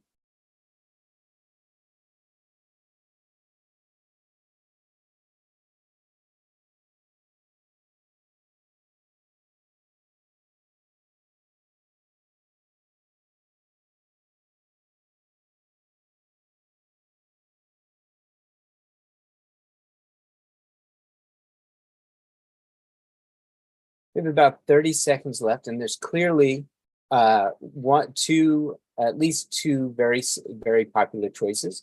Let's see if it's possible for us to get to a compromise position. Which of these within the next 15 seconds to see if we can find out.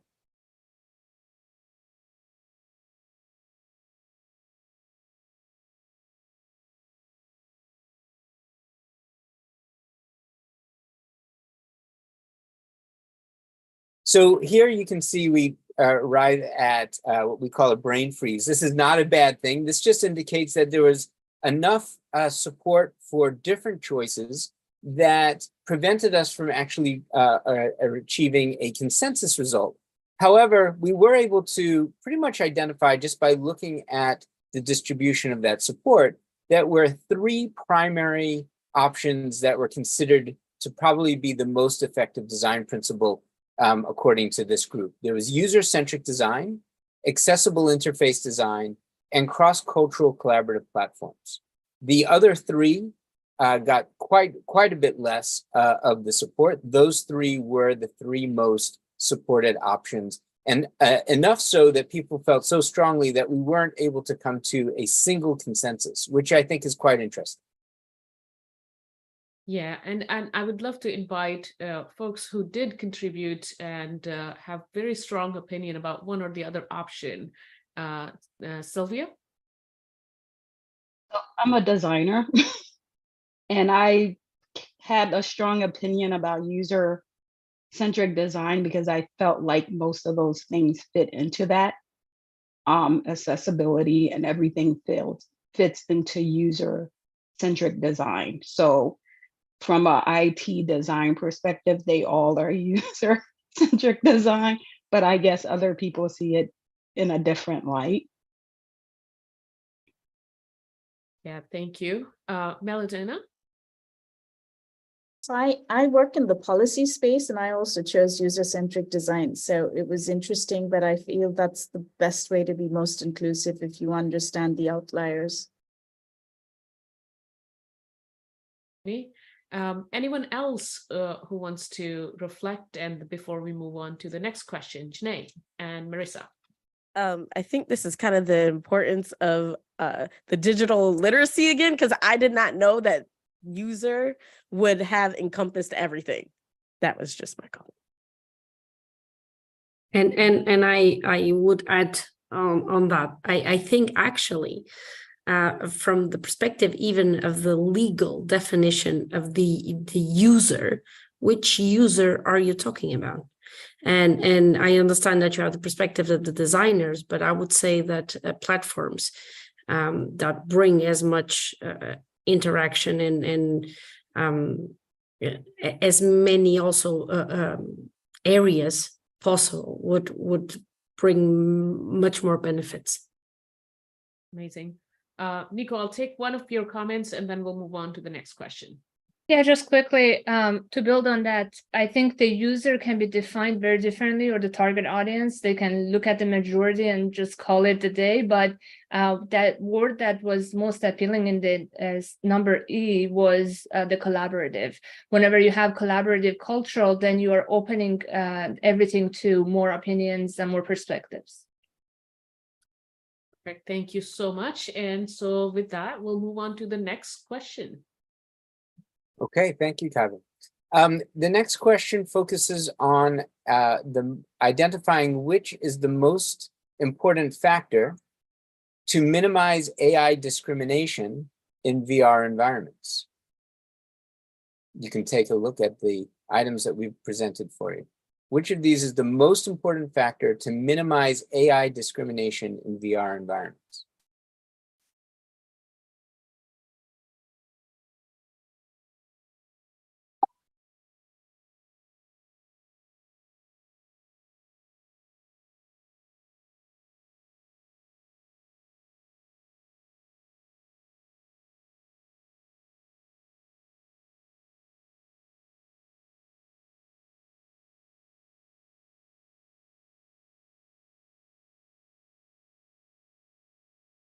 Very good. Ethical AI development training. Note a conviction of 53%. I think what we also saw was that there's a fair amount of support as well for regular cultural sensitivity audits and diverse user testing as well. Yes, so anybody wants to just quickly jump in on what we received as the outcome, but also if they feel strongly that there should be something else. Monica. So ethical training in artificial intelligence is quite significant and important. You may have the highest scientific degrees, like I do have a PhD in geographic information systems, and there still were issues within AI ethics that I wasn't aware of up until a couple of years ago. So even what is considered a high level of literacy sometimes isn't enough to recognize the actual problems that are there. So AI ethics training recommended for every single professional, every single person dealing within the digital space currently. Amazing. Quick comments, Dylan? Yeah, I think I agree with Monica there. I think much like accessibility, ethics is just something that's often not taught, and particularly with regards to AI, there's a risk of this kind of whitewashing or laundering almost, where people assume, oh, it's an AI, and AI can't be racist, but an AI can be racist if you build it on racist data. And so I think making sure that everybody who works with AI is really firmly aware of the ways that bias can appear in these artificial systems and take steps to avoid that and to look for that, I think is a really important part of the way we educate our developers and anybody else who works in AI. Yeah. And may I please ask everyone to input your question in the chat, your responses in the chat, because in the interest of time, I'm going to move on. I certainly want to hear from Dr. Divya Chander, the reflection on this, and then I would have to move on. But please put your reflection in the chat. Divya? Yeah, thanks, Kavya. The only thing I was going to say is that, many of these choices make a lot of sense, but unless you include users at the edge, you can't actually pressure test the bias in the system. So it's essentially, it's the way to discover whether your system, you can try and do it in advance as much as you want, but you don't really understand the true bias of the system till you do that testing at the edge. Thank you, Divya. Thank you, everyone. And we will move on to the next question, just in the interest of time. And we also definitely want some break after that. So thank you for understanding. And thanks for your input in the chat. David? Yes, happy to. The next question that we have asks us to consider what is the most important strategy to prevent human rights violations by AI in immersive worlds. Which of these do we consider would be the most important strategy to prevent human rights violations by AI in immersive worlds?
Excellent. Thank you very much.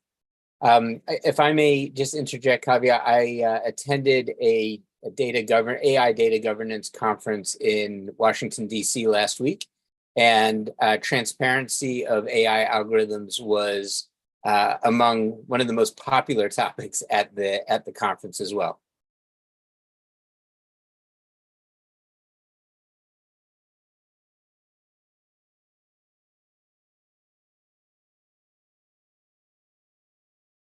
Sorry, I was on mute. Thank you, David. And Dylan, please go for it. Quick reflections, very quick, because we're kind of short on time, but I want to allow some reflection on this because of the conviction score. Absolutely. I think, to me, transparent AI algorithms is vitally important, because if we can't see what data and what decision-making models are being used by these AIs, if they just become black boxes, then there's practically no way to audit them effectively. I mean, we can audit the outcomes, but being able to understand the systems that are used to shape these AIs and how they weigh their inputs and how they come to their outputs is, I think, really vitally necessary to determine what causes bad outcomes. So I'll leave it at that. Thank you. And we're cutting a little bit into our break time, but I think it's important that we capture these. So I'm going to take at least one other reflection, and then please provide your input in the chat so they are not missed. So Divya, please go for it. Or Marissa, either one of you. Apologies, my hand was left up. I'm sorry. Oh, okay, that's a legacy hand, no worries. So Marissa, just real quick reflection, and we move on to the next one after that. It's not that I disagree with transparency, I do, but I think that in order to have transparency work, you have to have public education. The thing is, if people don't even know what they're looking for, if the general public doesn't even know that they're looking for transparency, I think that those go hand in hand. So I don't think they're mutually exclusive, but I think they are necessary for each other. Sure, I do have to hear from one other person. Sylvia, go for it quickly. Thank you, Marissa. I work for a government organization. Can you hear me? Yes. I work for the federal government, and we always talk about policy. Policy is great, transparency is great, but if you write the policy and you don't enforce it, what good is it? That is always my question. Like, we can have all these policies on what to do, but if nobody's like basically making sure that they're followed, how do we know they're followed? That's a question where I work. It's also a big issue. Thank you so much. So with that, I think we'll take, I believe we have one more question, David, is that correct? Yes, we do. All right, so we'll take one more question, and then we'll break into, we will take a break after that, but we'll do some reflection. Yep. The final question that I would like to present to you today is, which of these is the best method to achieve equitable access in AI-driven virtual worlds?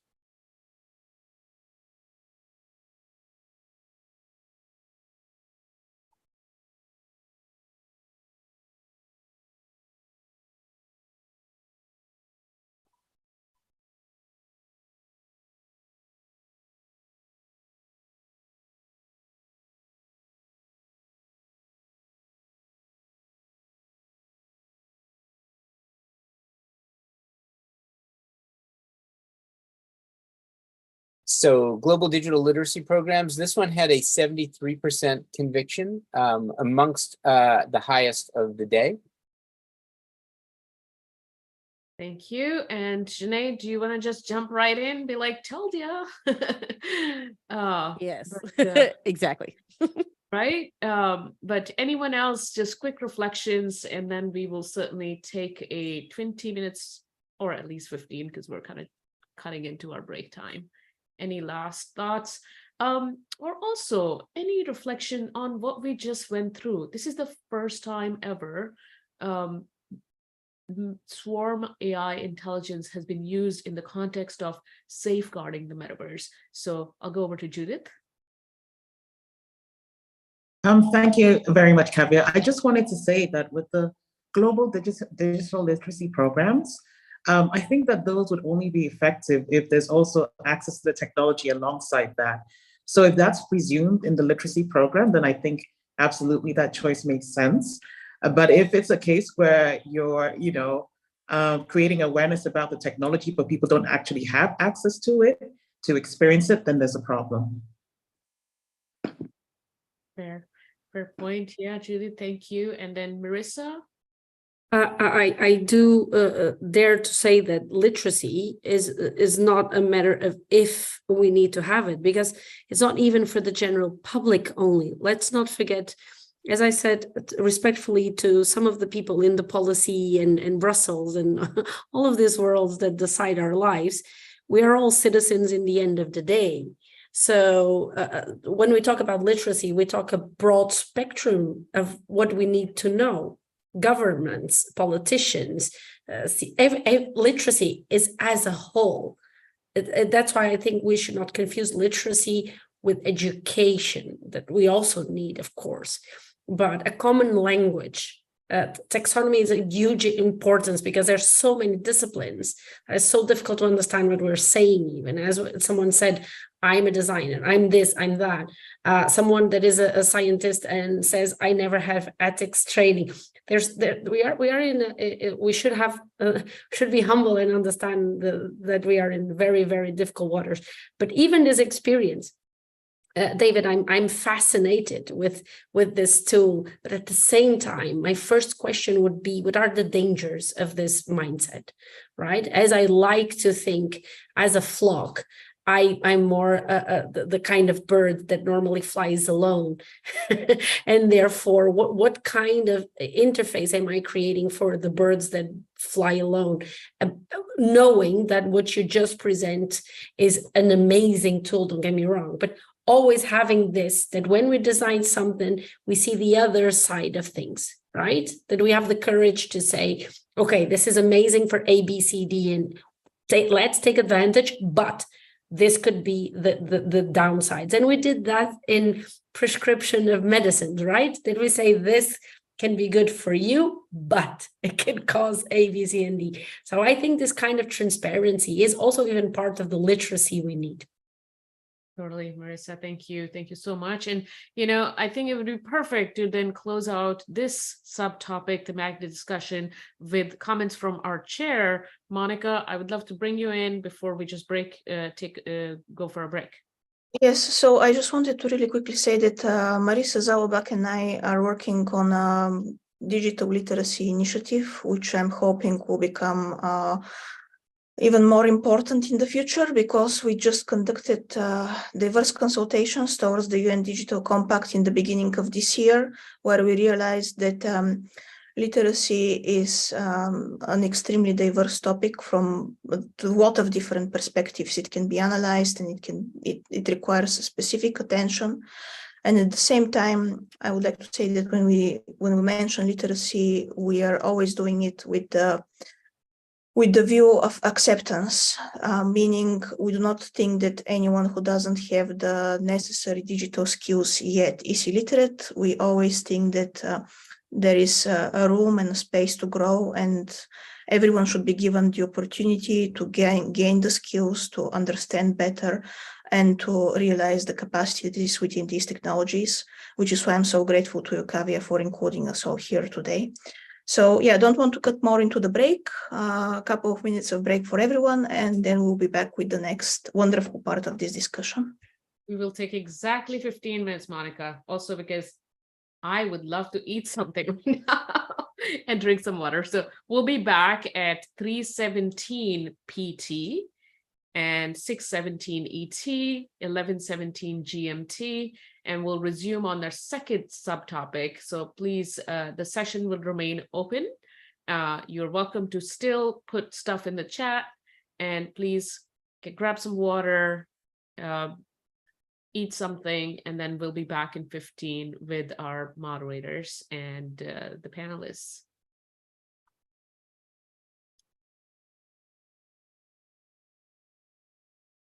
And Panu, if you could throw up the screen share, the first page for everyone.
Okay, as people are returning back,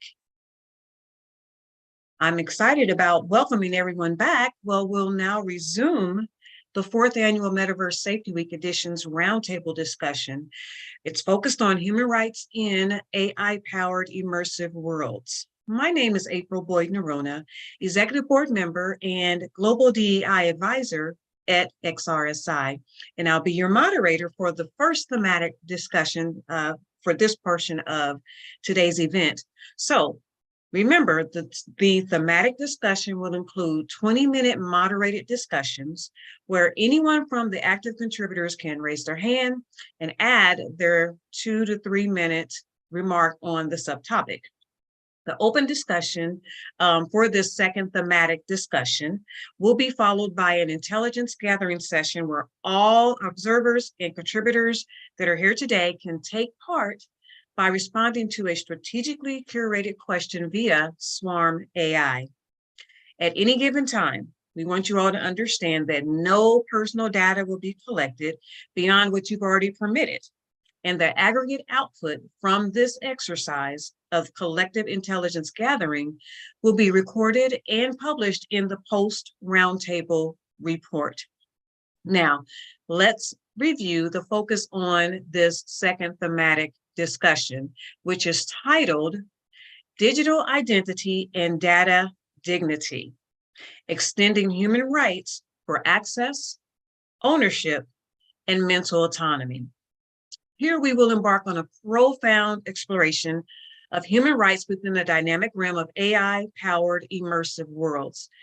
As we traverse the metaverse's expansive landscape, we are confronted with both challenges and opportunities that demand our attention and thoughtful consideration. But at the heart of this discourse lies a commitment to equitable access, ensuring that the benefits of these transformative technologies are available to every individual, regardless of their background or circumstances.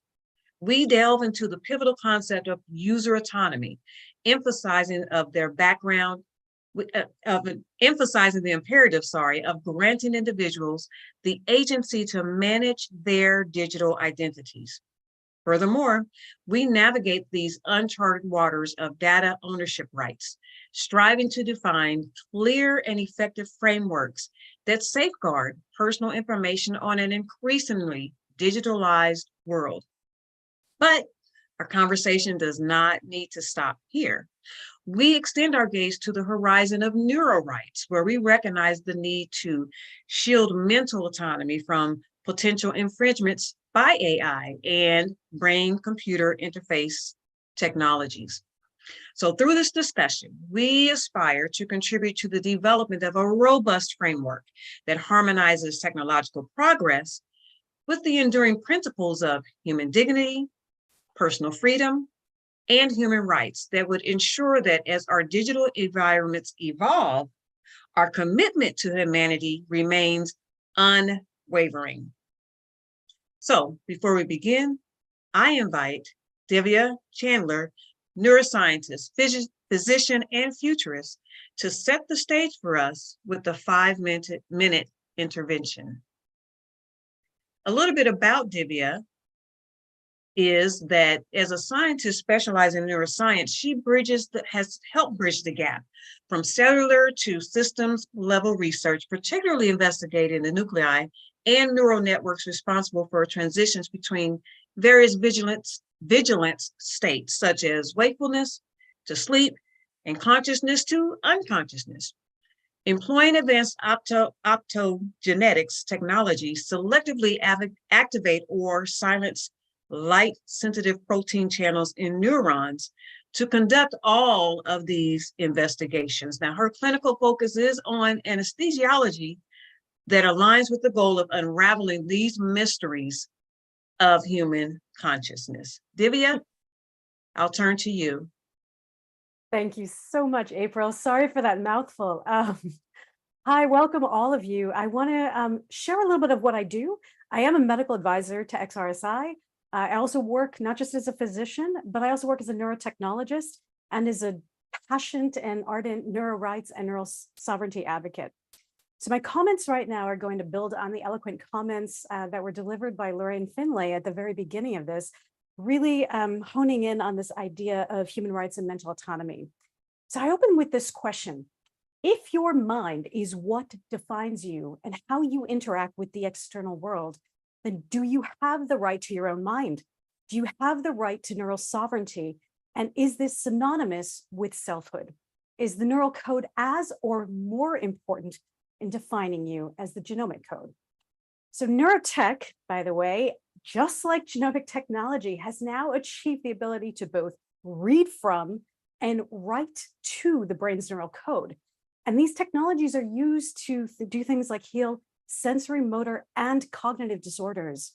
But the main uses for brain decoding have also been in the application of neural correlates for behavior, perception, diagnosing and performing biomarker discovery for neurological disease, and creating closed loop systems that include brain-machine interfaces for enabling people that have functional limitations to interact with agency in the outside world. But as these technologies advance, we are entering a place where 3D spatial computing environments enable more and more data to be collected about us, and there is a potential for unintended harms. So here are some interesting facts about neurotechnology. We can now use certain kinds of brain waves collected in the presence of certain stimuli to uniquely identify you like a brain print. Your brain waves and your body can also be hacked like a smartphone. There was an interesting study done in 2017 by researchers at the University of Alabama, and they found that you could even use a commercially available EEG headset that is used for something like mind control during gaming to actually decode someone's password if you have them stop and type in a password to access a bank account. Another example, we have all kinds of implantables, things like Medtronic pacemakers for the heart or insulin pumps. And in 2018 and in 2019, it was demonstrated by white hackers that these could be hacked and reprogrammed, which is a pretty dangerous precedent. In fact, the FDA required that those many insulin pumps be recalled. So what does that mean? Well, it means that we're entering a new phase where cybersecurity becomes a very important component of neurotechnology. Elon Musk, for instance, who is now running clinical trials for Neuralink, has actually said that the Neuralink product, which is an invasive brain-machine interface, could be potentially controlled by a smartphone-like device, which he calls the Pi phone. That phone can connect to Starlink, it can connect to your Tesla, but it can also control the link that is embedded in your brain. In addition, if neurotechnology moves into the realm of not just treating disease, but human augmentation, there is an increasing population of vulnerable people who might be exposed to neural hacking. So we need cyber controls for remote sensing, writing, and also concerns about the machine learning algorithms that might be used to take invasive control of brain circuits. So how do we do this? It's not easy to regulate technology like this, specifically because it's digital and it's cross-jurisdictional. But if you can designate our neural rights as human rights, we may be able to find a solution, because the recognition of the human dignity and human rights and their enforcement also crosses jurisdictions. So let me just very briefly tell you what the possible risks are and then how we might consider human rights as a solution. So one is the cybersecurity risk that I already mentioned to you. The second are encryption risks. The third, and this is a very important piece of it, data collection and informed consent. Consumers and the end users who are producing all this neural data need a comprehensible way to understand the significance of the data they're producing, that they're sharing, where it's stored, how it's going to be used, and what the inherent risks are of that sharing. And informed consent comes with the right to revoke data use. We need to understand the ethics of use by those who are actually considered to be the owners of the data, which are usually not the data producers. And we also need to consider that data like this could be used for surveillance by the state or by corporations. So one thing that we can actually do is to equate this with human rights. And the kinds of rights that I'm considering are things like the right to personhood and selfhood, freedom from discrimination, the right to mental privacy, the right to interactive agency, the right to freedom from persecution for beliefs, opinions, or thoughts, the right to not be hurt or manipulated by technology, the right to not incriminate oneself. And ways that we might eventually be able to find solution spaces. One is incentive alignment. It can't be that the only way for a company to make money is through exploiting the digital and neural data that end users produce. So we need to give them new incentives to not commoditize us. As we saw in the swarm intelligence exercise, end user digital literacy is really important. What are my rights? What are the risks? Where are the exploits? And what can this technology do for me? End user edge-based controls. So you could also see in the group sentiment in the swarm exercise that this was important to others, like user-centered control and design. How do you construct your identity at the edge? Where is your identity stored? How is it accessed? When and where is it used? User-centered controls at the edge. Can I permission things? Can I revoke access? And can I transact with my own data if I wish? Next, building cybersecurity and privacy protections into every layer of the technology. And finally, this all-encompassing reason we're here today is to declare neural rights as human rights so that we can make it easier to protect these rights across jurisdictions, across cultures.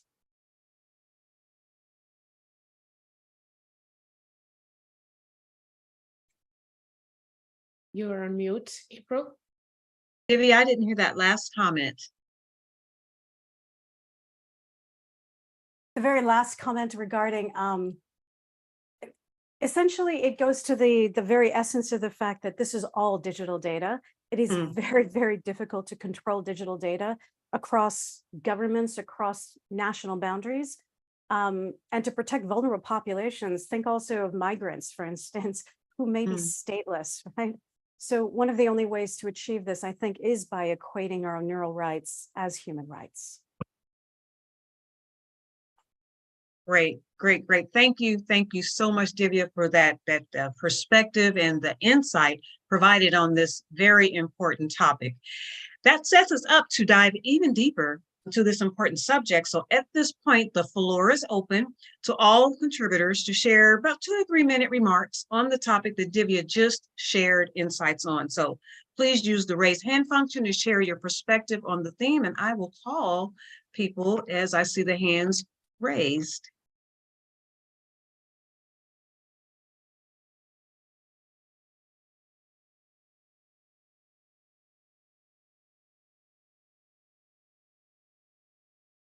And Marissa B, go ahead. I would like to point out that if we know not a lot about technology, for sure we know much less about the brain. I'm a passionate about neuroscience and but not coming from the science, coming from the other side. Of course, we have our own limitations to understand all the language. But I would like to leave a small provocation. We are still not even able to really enforce GDPR. I'm a European, I'm a data protection officer. Europe this week made a huge step with the AI Act. It had done already this breaking of the rules by implementing GDPR. And for the ones who don't know, it's the data protection regulation. I'm so sorry, I should say that. And we see so many difficulties. So I think we should build the knowledge that we are now seeking on top of the things that we are already experiencing. And I think what we've been doing in Europe in this sense of trying to regulate not only the side of the Cyber Act, the GDPR, the AI, we see how difficult it is. And it is difficult because we have a lot of concepts here that are very difficult to regulate, right? You're talking about ownership, you're talking about data, you're talking about personality. There's too many concepts. And I think we will need to break them in small little bits to understand. And we will need to see them per regulation, per country, per jurisdiction. and before we try even to harmonize them. So I do think we should look to what we've been doing, all the topics that you mentioned. In a way, we're trying to be protected already by these regulations that we mentioned, and even with the first decisions of the courts, we see a little bit where we're going. But I think the big complexity is before we even go to neuro rights, we don't have nothing towards what is data ownership. We don't really, and if we don't get in that mindset, we will not be able to continue. All great points, Marissa. Thank you for sharing. Monica, your points, your comments. Yeah, so very quickly, due to the fact that the AI Act actually was discussed for 20 or was it 30 hours straight, and one of the huge points of discussion was the fact that they were arguing the usage of biometric data at the borders. It is important to distinguish where the usage of data is actually utilized for safety and where it is utilized to breach human rights. So an important consideration, the dual use of technologies and how they can be utilized in order for adverse purposes. I'm going to leave the floor open to the other contributors. Thank you, Monica, for forwarding or advancing the conversation. Marissa Z, your comments. Hi, yes, and thank you, Divya. Fascinating about all of that and much agreement.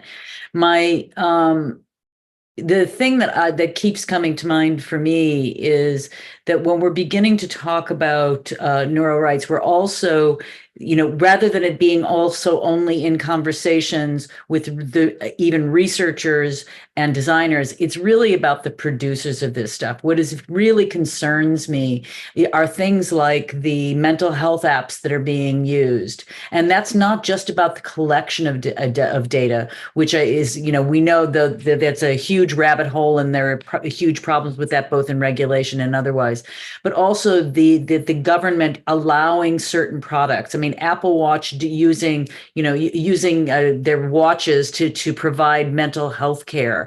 I'm working on a standard right now about recommended standards with IEEE for emulated empathy in chatbots. And so this way in which our brains are not just even being collected, but our brains are being adapted and are really being influenced, how we're making decisions, why we're making decisions. And it's not just using the data as monetary, it's also using that data in ways that are completely uninformed. The majority of these tools have not been designed by mental health care professionals. And that is shocking, and it's quite disturbing, and it goes with rights. It completely goes with rights, because it's really beginning to think about who are the most vulnerable in our communities. And given that we have a pandemic and have had long before COVID, we have had a pandemic of mental health issues around the world. This is more vital than ever that we really begin to, whether or not we get the regulations, but they begin putting it out and push back. To me, the action is, what's the pushback we're having toward these producers? I mean, Apple is an amazing company. Simultaneously, them rolling this out without real vetting of this in an appropriate way is highly dangerous. It's a threat to human rights, and it's also a threat to just our basic humanity. I agree. I agree, Marissa. And I, at this time, want to bring in Scott Phillip to add his perspective to this robust conversation. Scott? Thank you very much.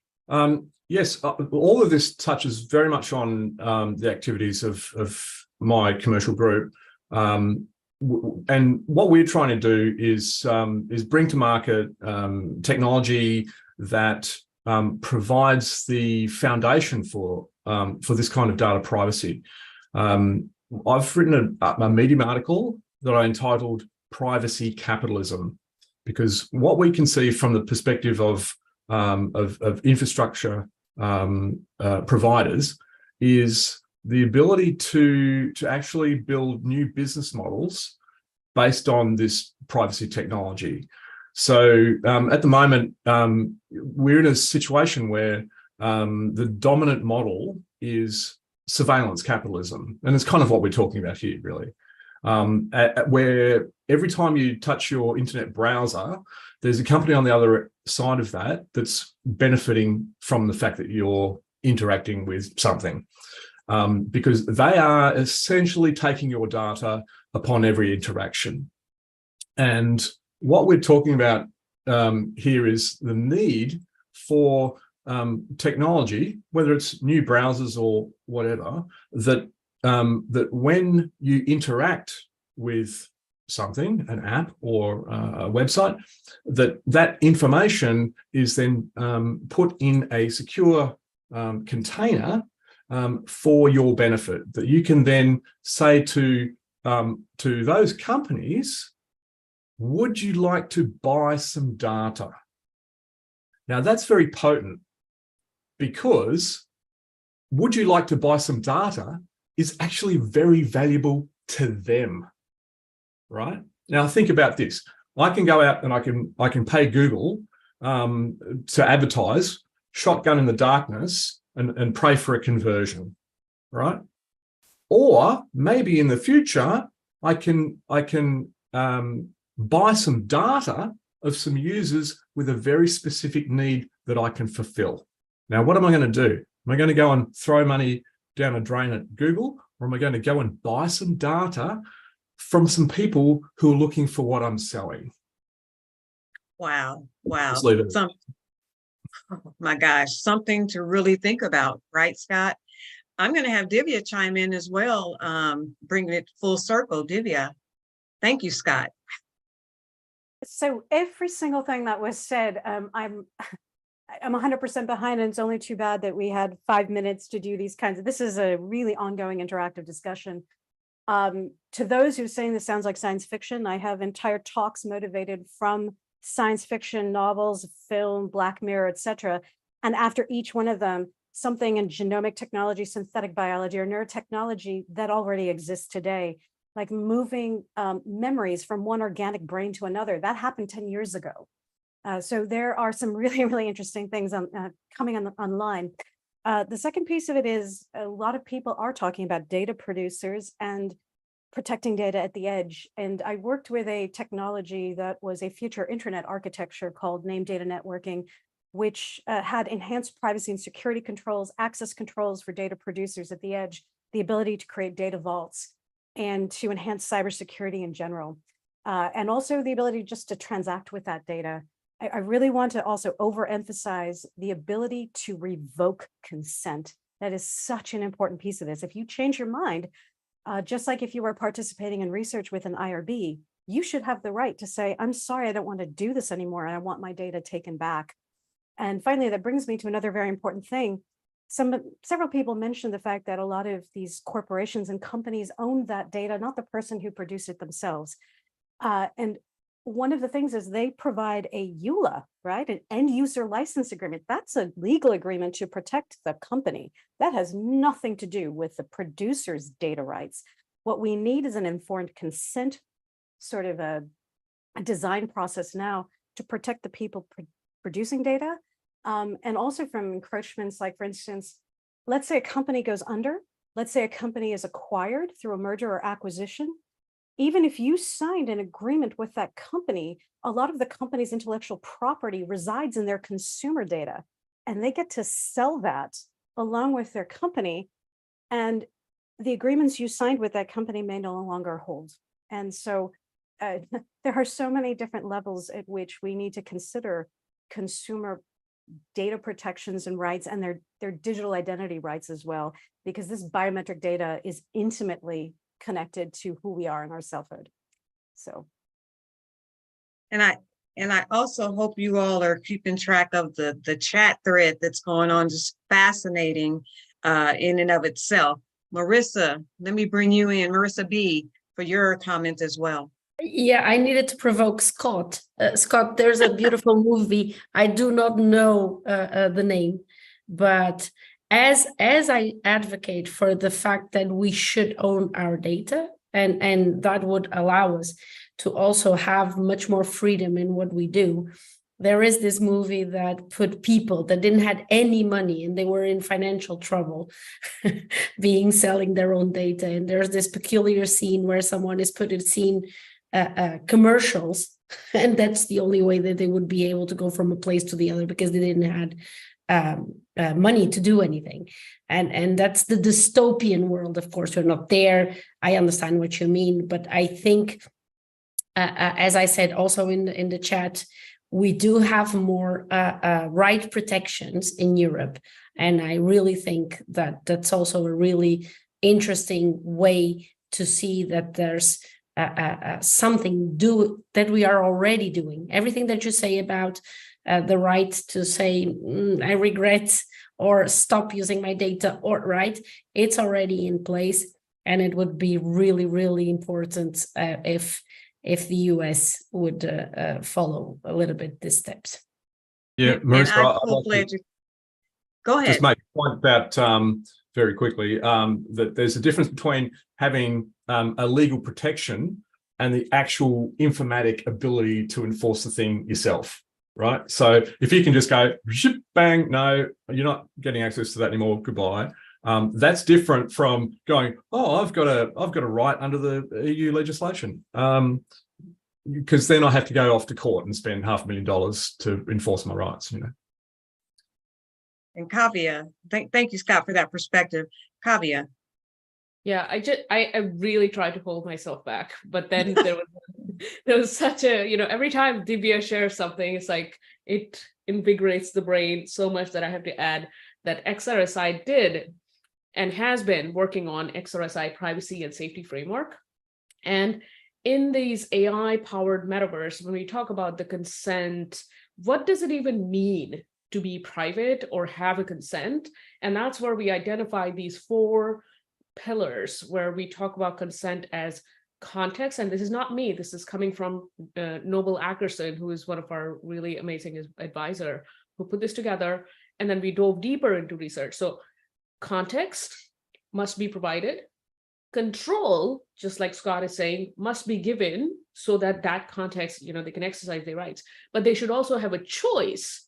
And then we have to go as far as neural rights, etc., so that people should be respected and they should have their autonomy. So these 4 pillars are researched in and kind of documented, and how to attain and achieve them.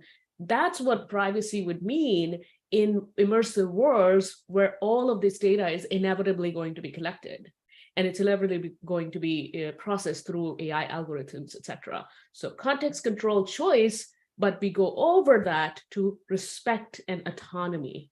That's the last bit. Thank you. Just wanted to get that in there. Yes.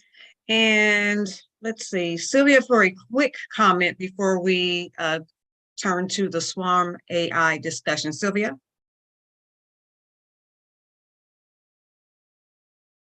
Or maybe you had your hand up prior to. All righty. Okay. So at this time, I mean, I'm really intrigued and about the robust chat discussion there, but we must move on. I want to now introduce David Baltax for our next SWAM AI discussion. David? Okay. We're back. I have just posted into chat, if somebody can post that also out to the participants as well. I'm going to post the link and you can rejoin the swarm just the same way that you were before. You'll click, it'll open up your browser tab, and then position your magnet next to the spinning puck. And let's see. Some people are joining again. Give it 1 minute. Just as a reminder, I will post, we have a series of, just counting them right now, 5 questions that were put together by XRSI. And we will walk through those, again, working together to work collectively to identify the best choices that we can. So if everyone will just make sure, put your magnet next to the puck to confirm that your magnet is still working. If you don't see it, if you have any kinds of issues, simply refresh your browser.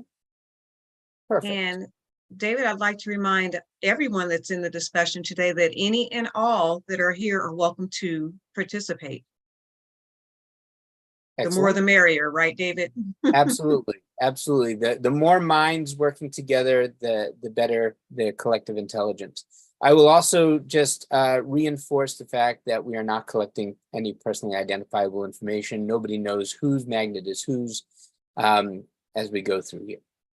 So let's get started with the first question. This first question will focus on which is the most important factor in maintaining user autonomy over digital identity. So I will post that question and the set of answers for your consideration.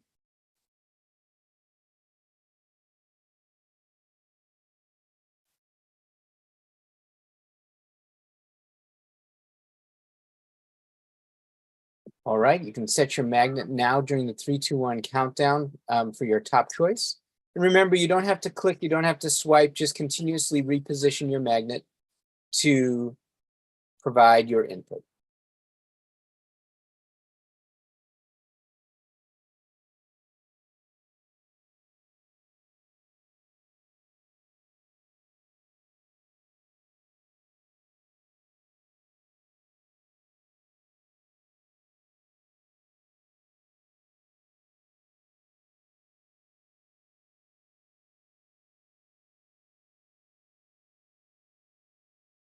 Okay, we have about 25 seconds left. Let's see if we can find an answer that we can all be happy with.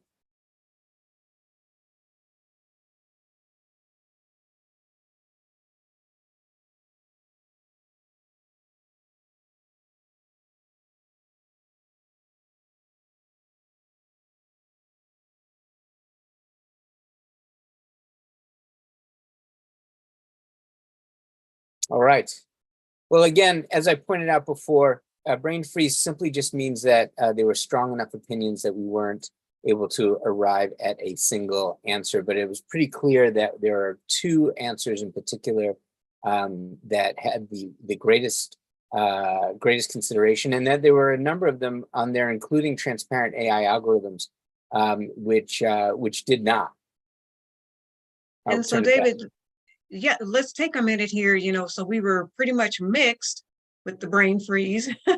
So let's kind of talk about that with those that are here in the room with those mixed comments. Sylvia. Can you hear me now?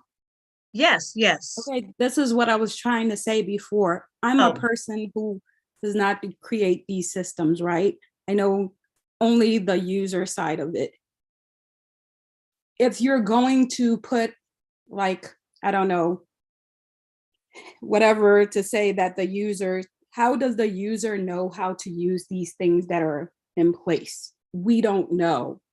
I mean, I know what informed consent is, but most American, as somebody said, do not.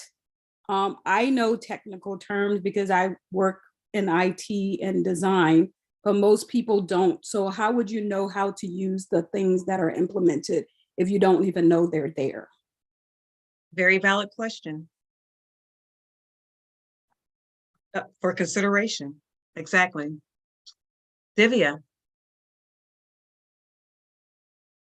Well, as with some of the other swarms, there were a number of things that seemed really quite reasonable.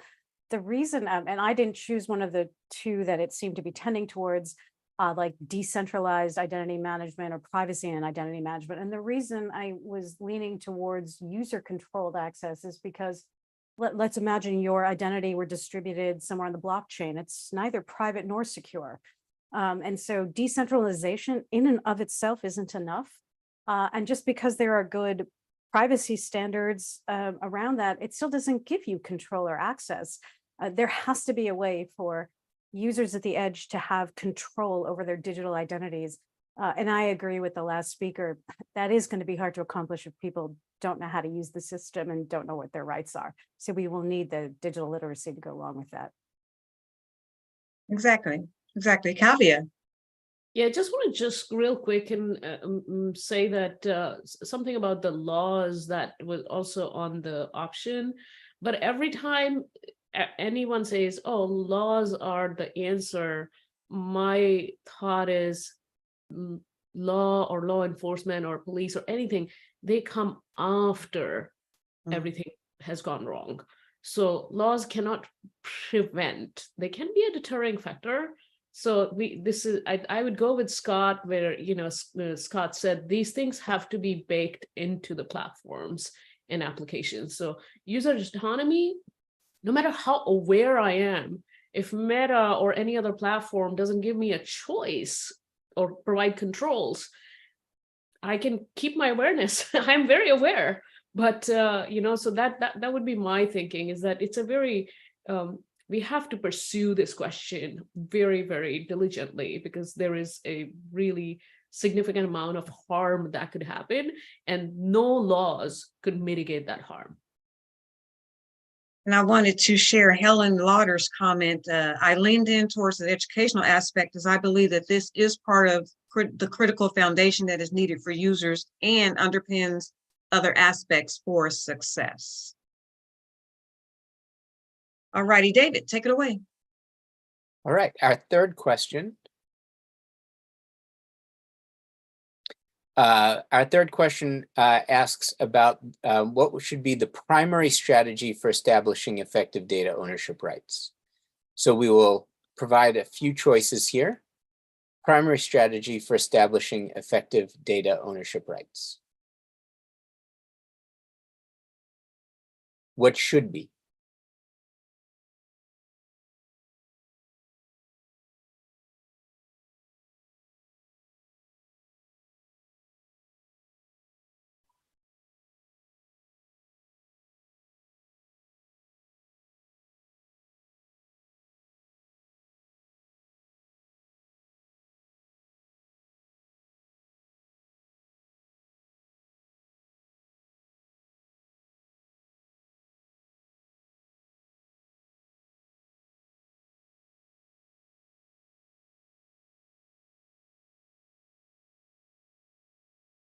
Okay, with about 30 seconds, is there an option there that that we feel like could be a reasonable compromise point for as our primary strategy?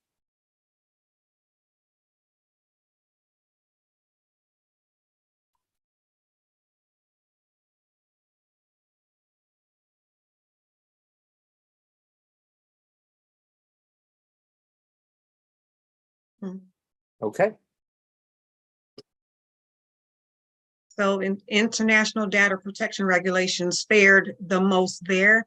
Does anyone want to share comments on why that was their preference? And Nico, I wanted to give you an opportunity to speak for your point, whether it's for the last question or this one. Nico? Sure. Yeah, I think they're both kind of relevant. I think that awareness and education is non-negotiable, because like Marisa was saying earlier, no matter how many regulations we have, if it's not coming, like people are not aware, they're not going to request it, they're not going to use it, they're not going to do anything with it. And same thing applies to our lawmakers. So education and communication is a responsibility on the technologists. Exactly. Anyone else want to chime in? Dylan, take it away. Yeah, I do just want to speak about I picked the international data protection regulations there because I feel like I don't think we're ever going to be at the point where if you ask people, hey, what are you concerned about, day to day, in terms of your top 10 worries, data privacy is just so abstract. It's such a hard thing for people to wrap their heads about sometimes. I think there's a study saying most people will like sell their friends' data for the price of a pizza.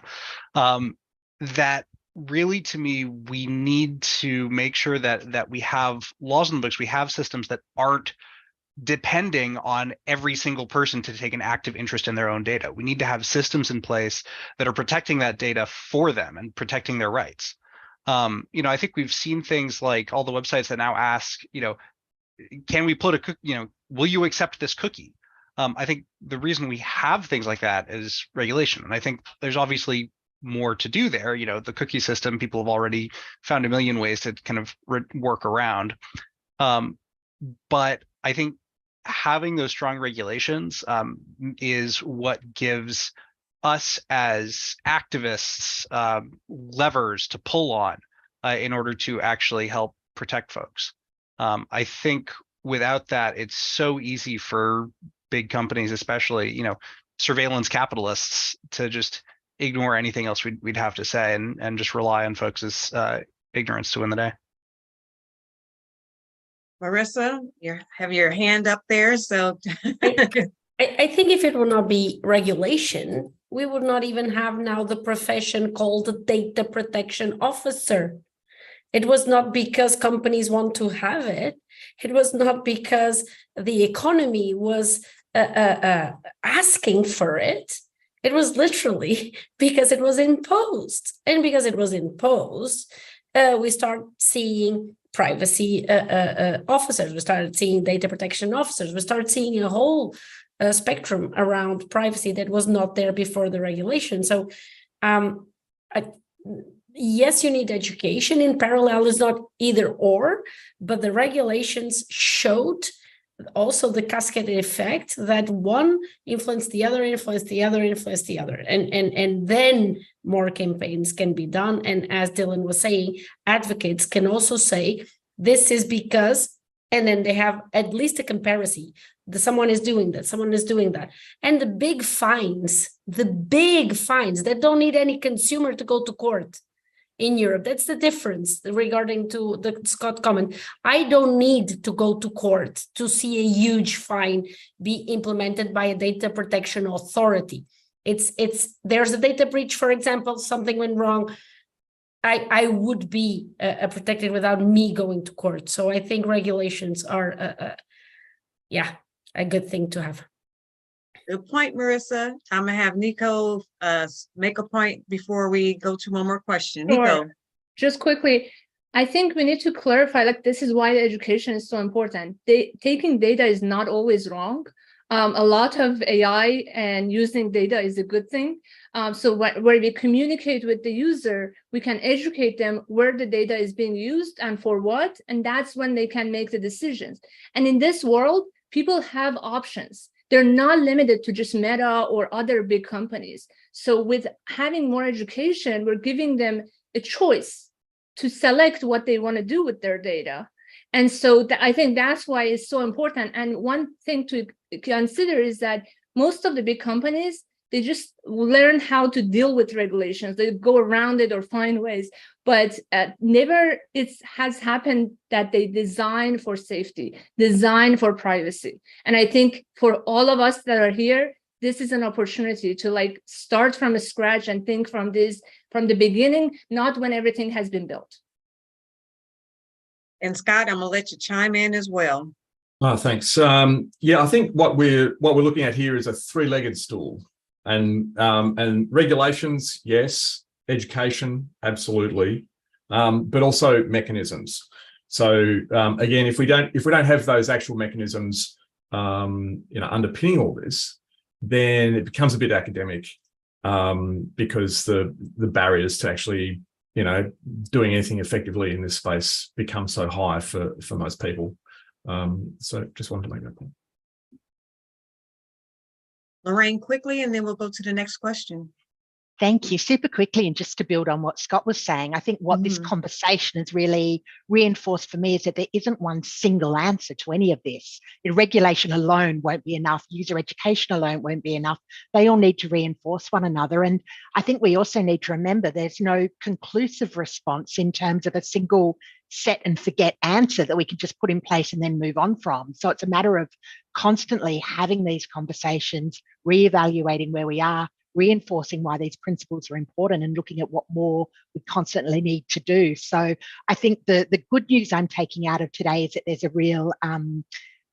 a real desire to engage in these conversations. The thing that is a little bit overwhelming is the idea that there'll not be an endpoint and there's no easy answer to any of it.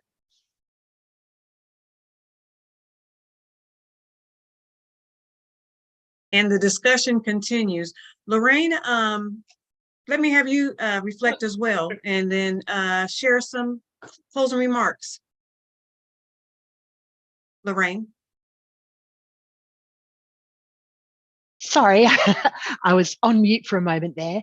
Look, I think I just made really the remarks earlier before, so I may have jumped the gun by coming in there. But just from my perspective, this has been such a helpful conversation in terms of reinforcing the work that we're doing at the Australian Human Rights Commission and the need to take it back to first principles, because to my mind, while the Universal Declaration of Human Rights certainly was written at a time when these technologies, were hard to imagine in reality, the principles that are embedded in that declaration really still do ring true and are the basis of every conversation that we're having now. So I'd again just go back to the points that I made in the introductory remarks, that for me, it's about bringing this back to the idea that we need technology to work for humanity.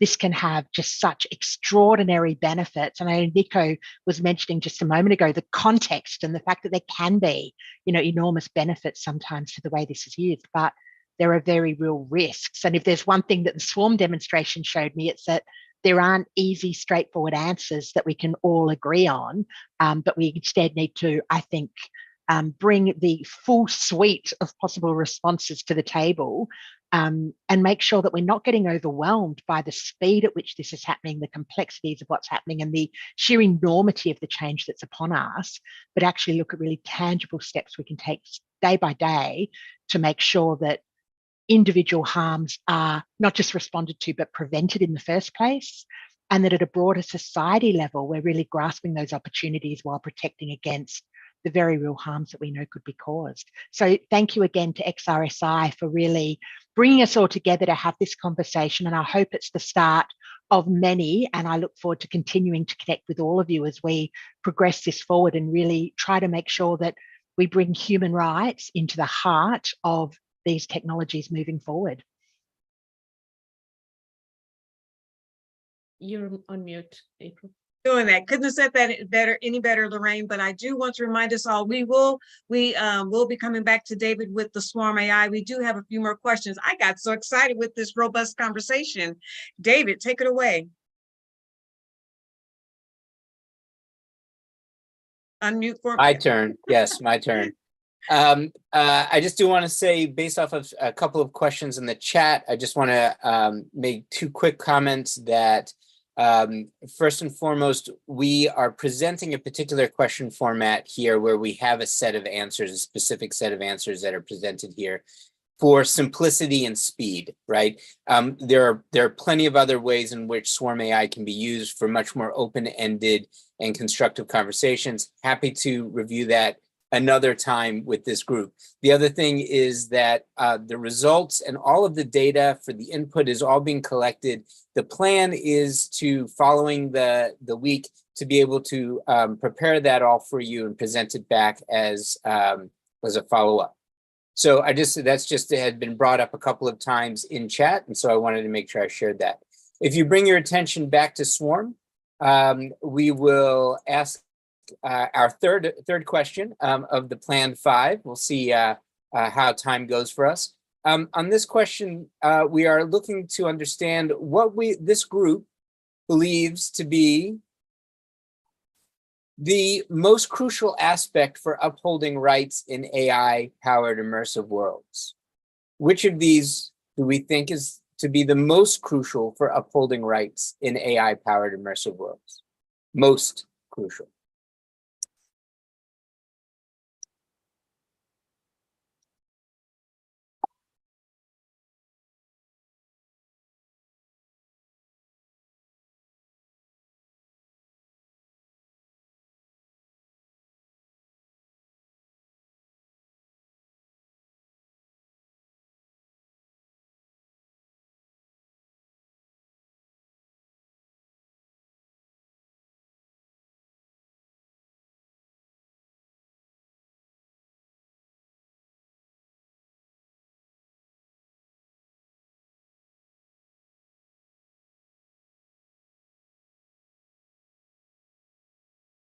Almost.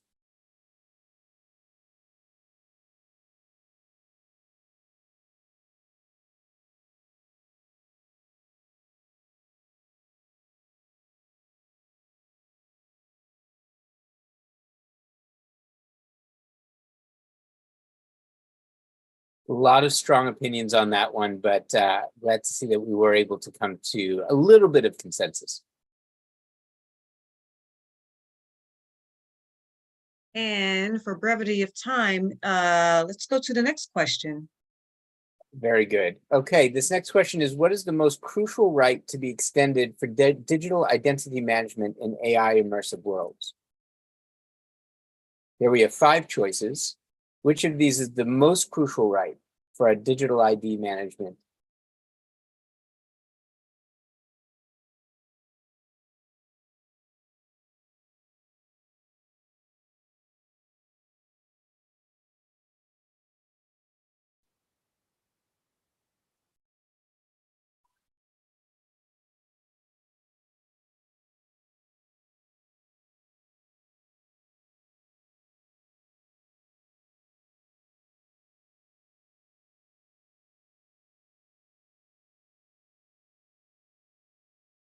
Okay.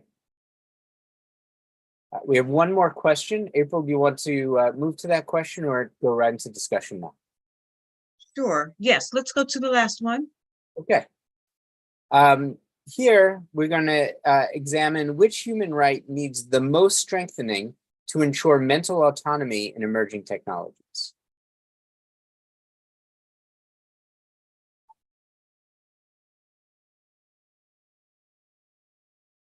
The human right that needs the most strengthening to ensure mental autonomy.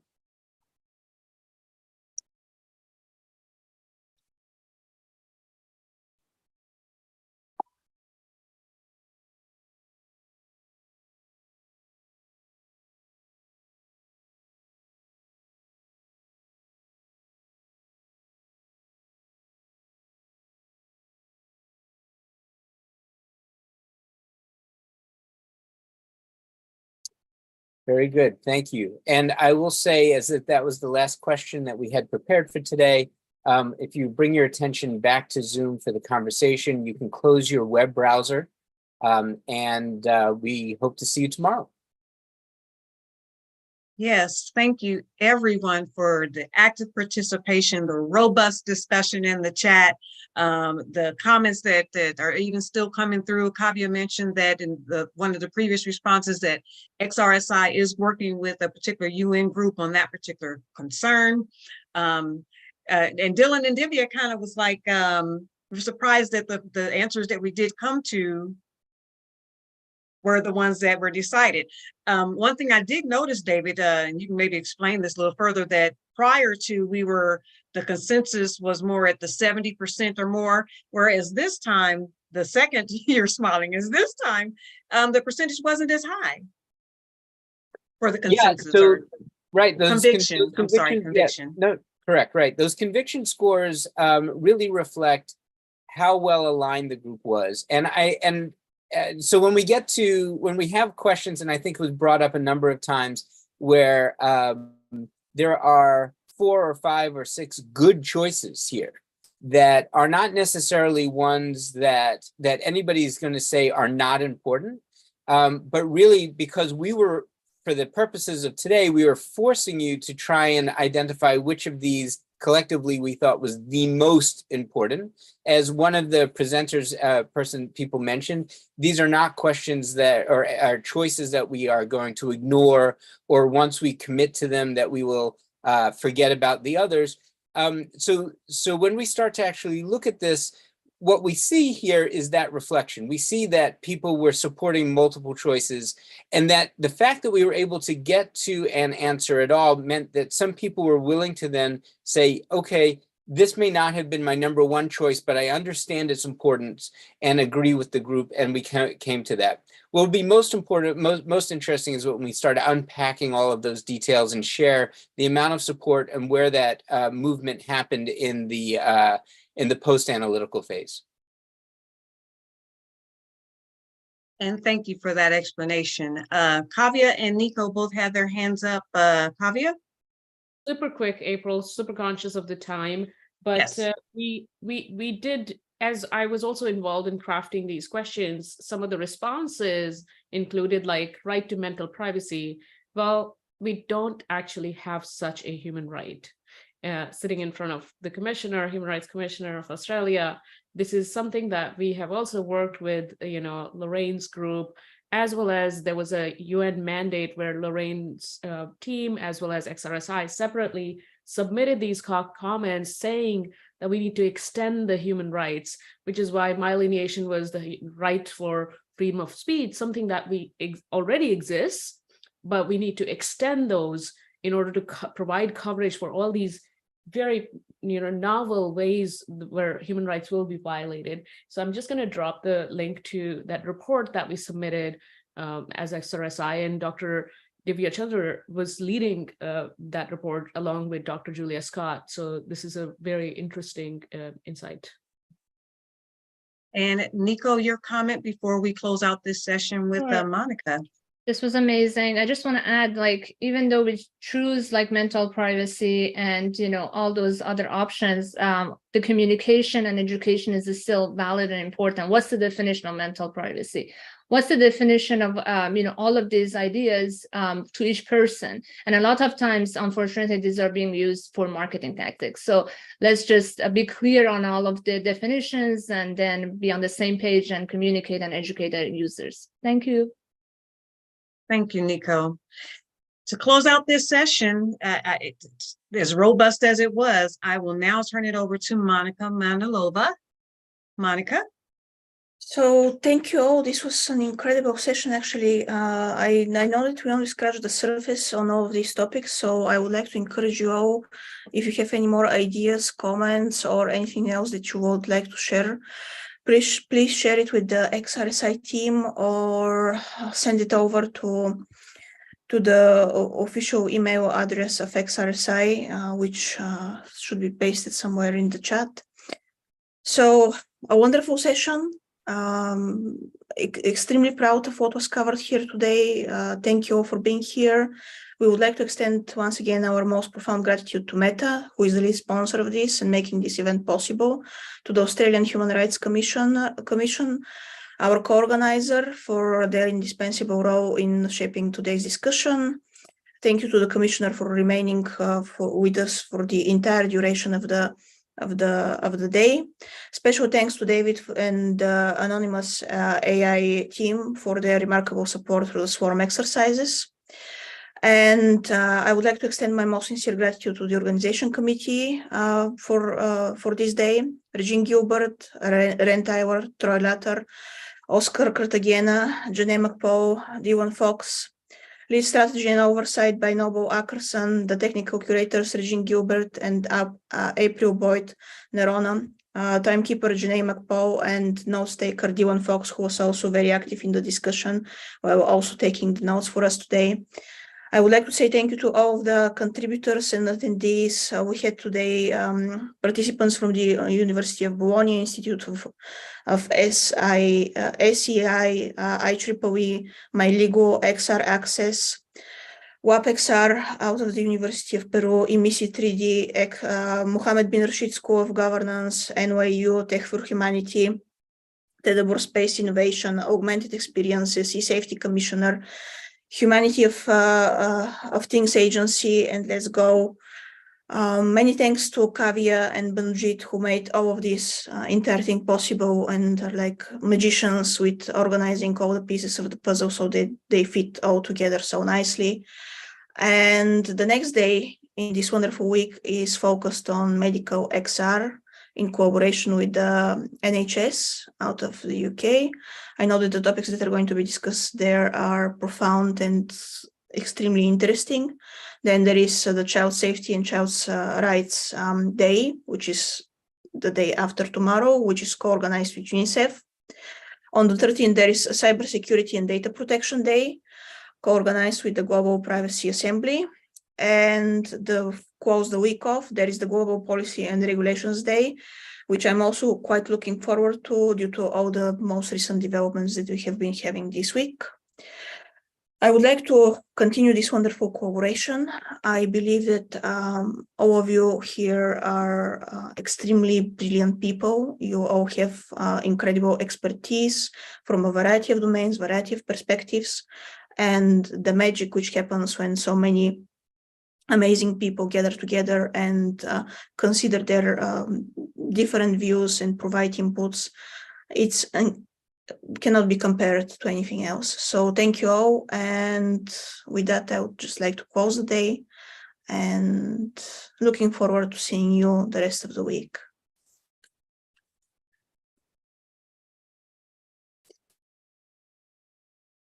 All right. Thank you. Bye, everyone. Bye.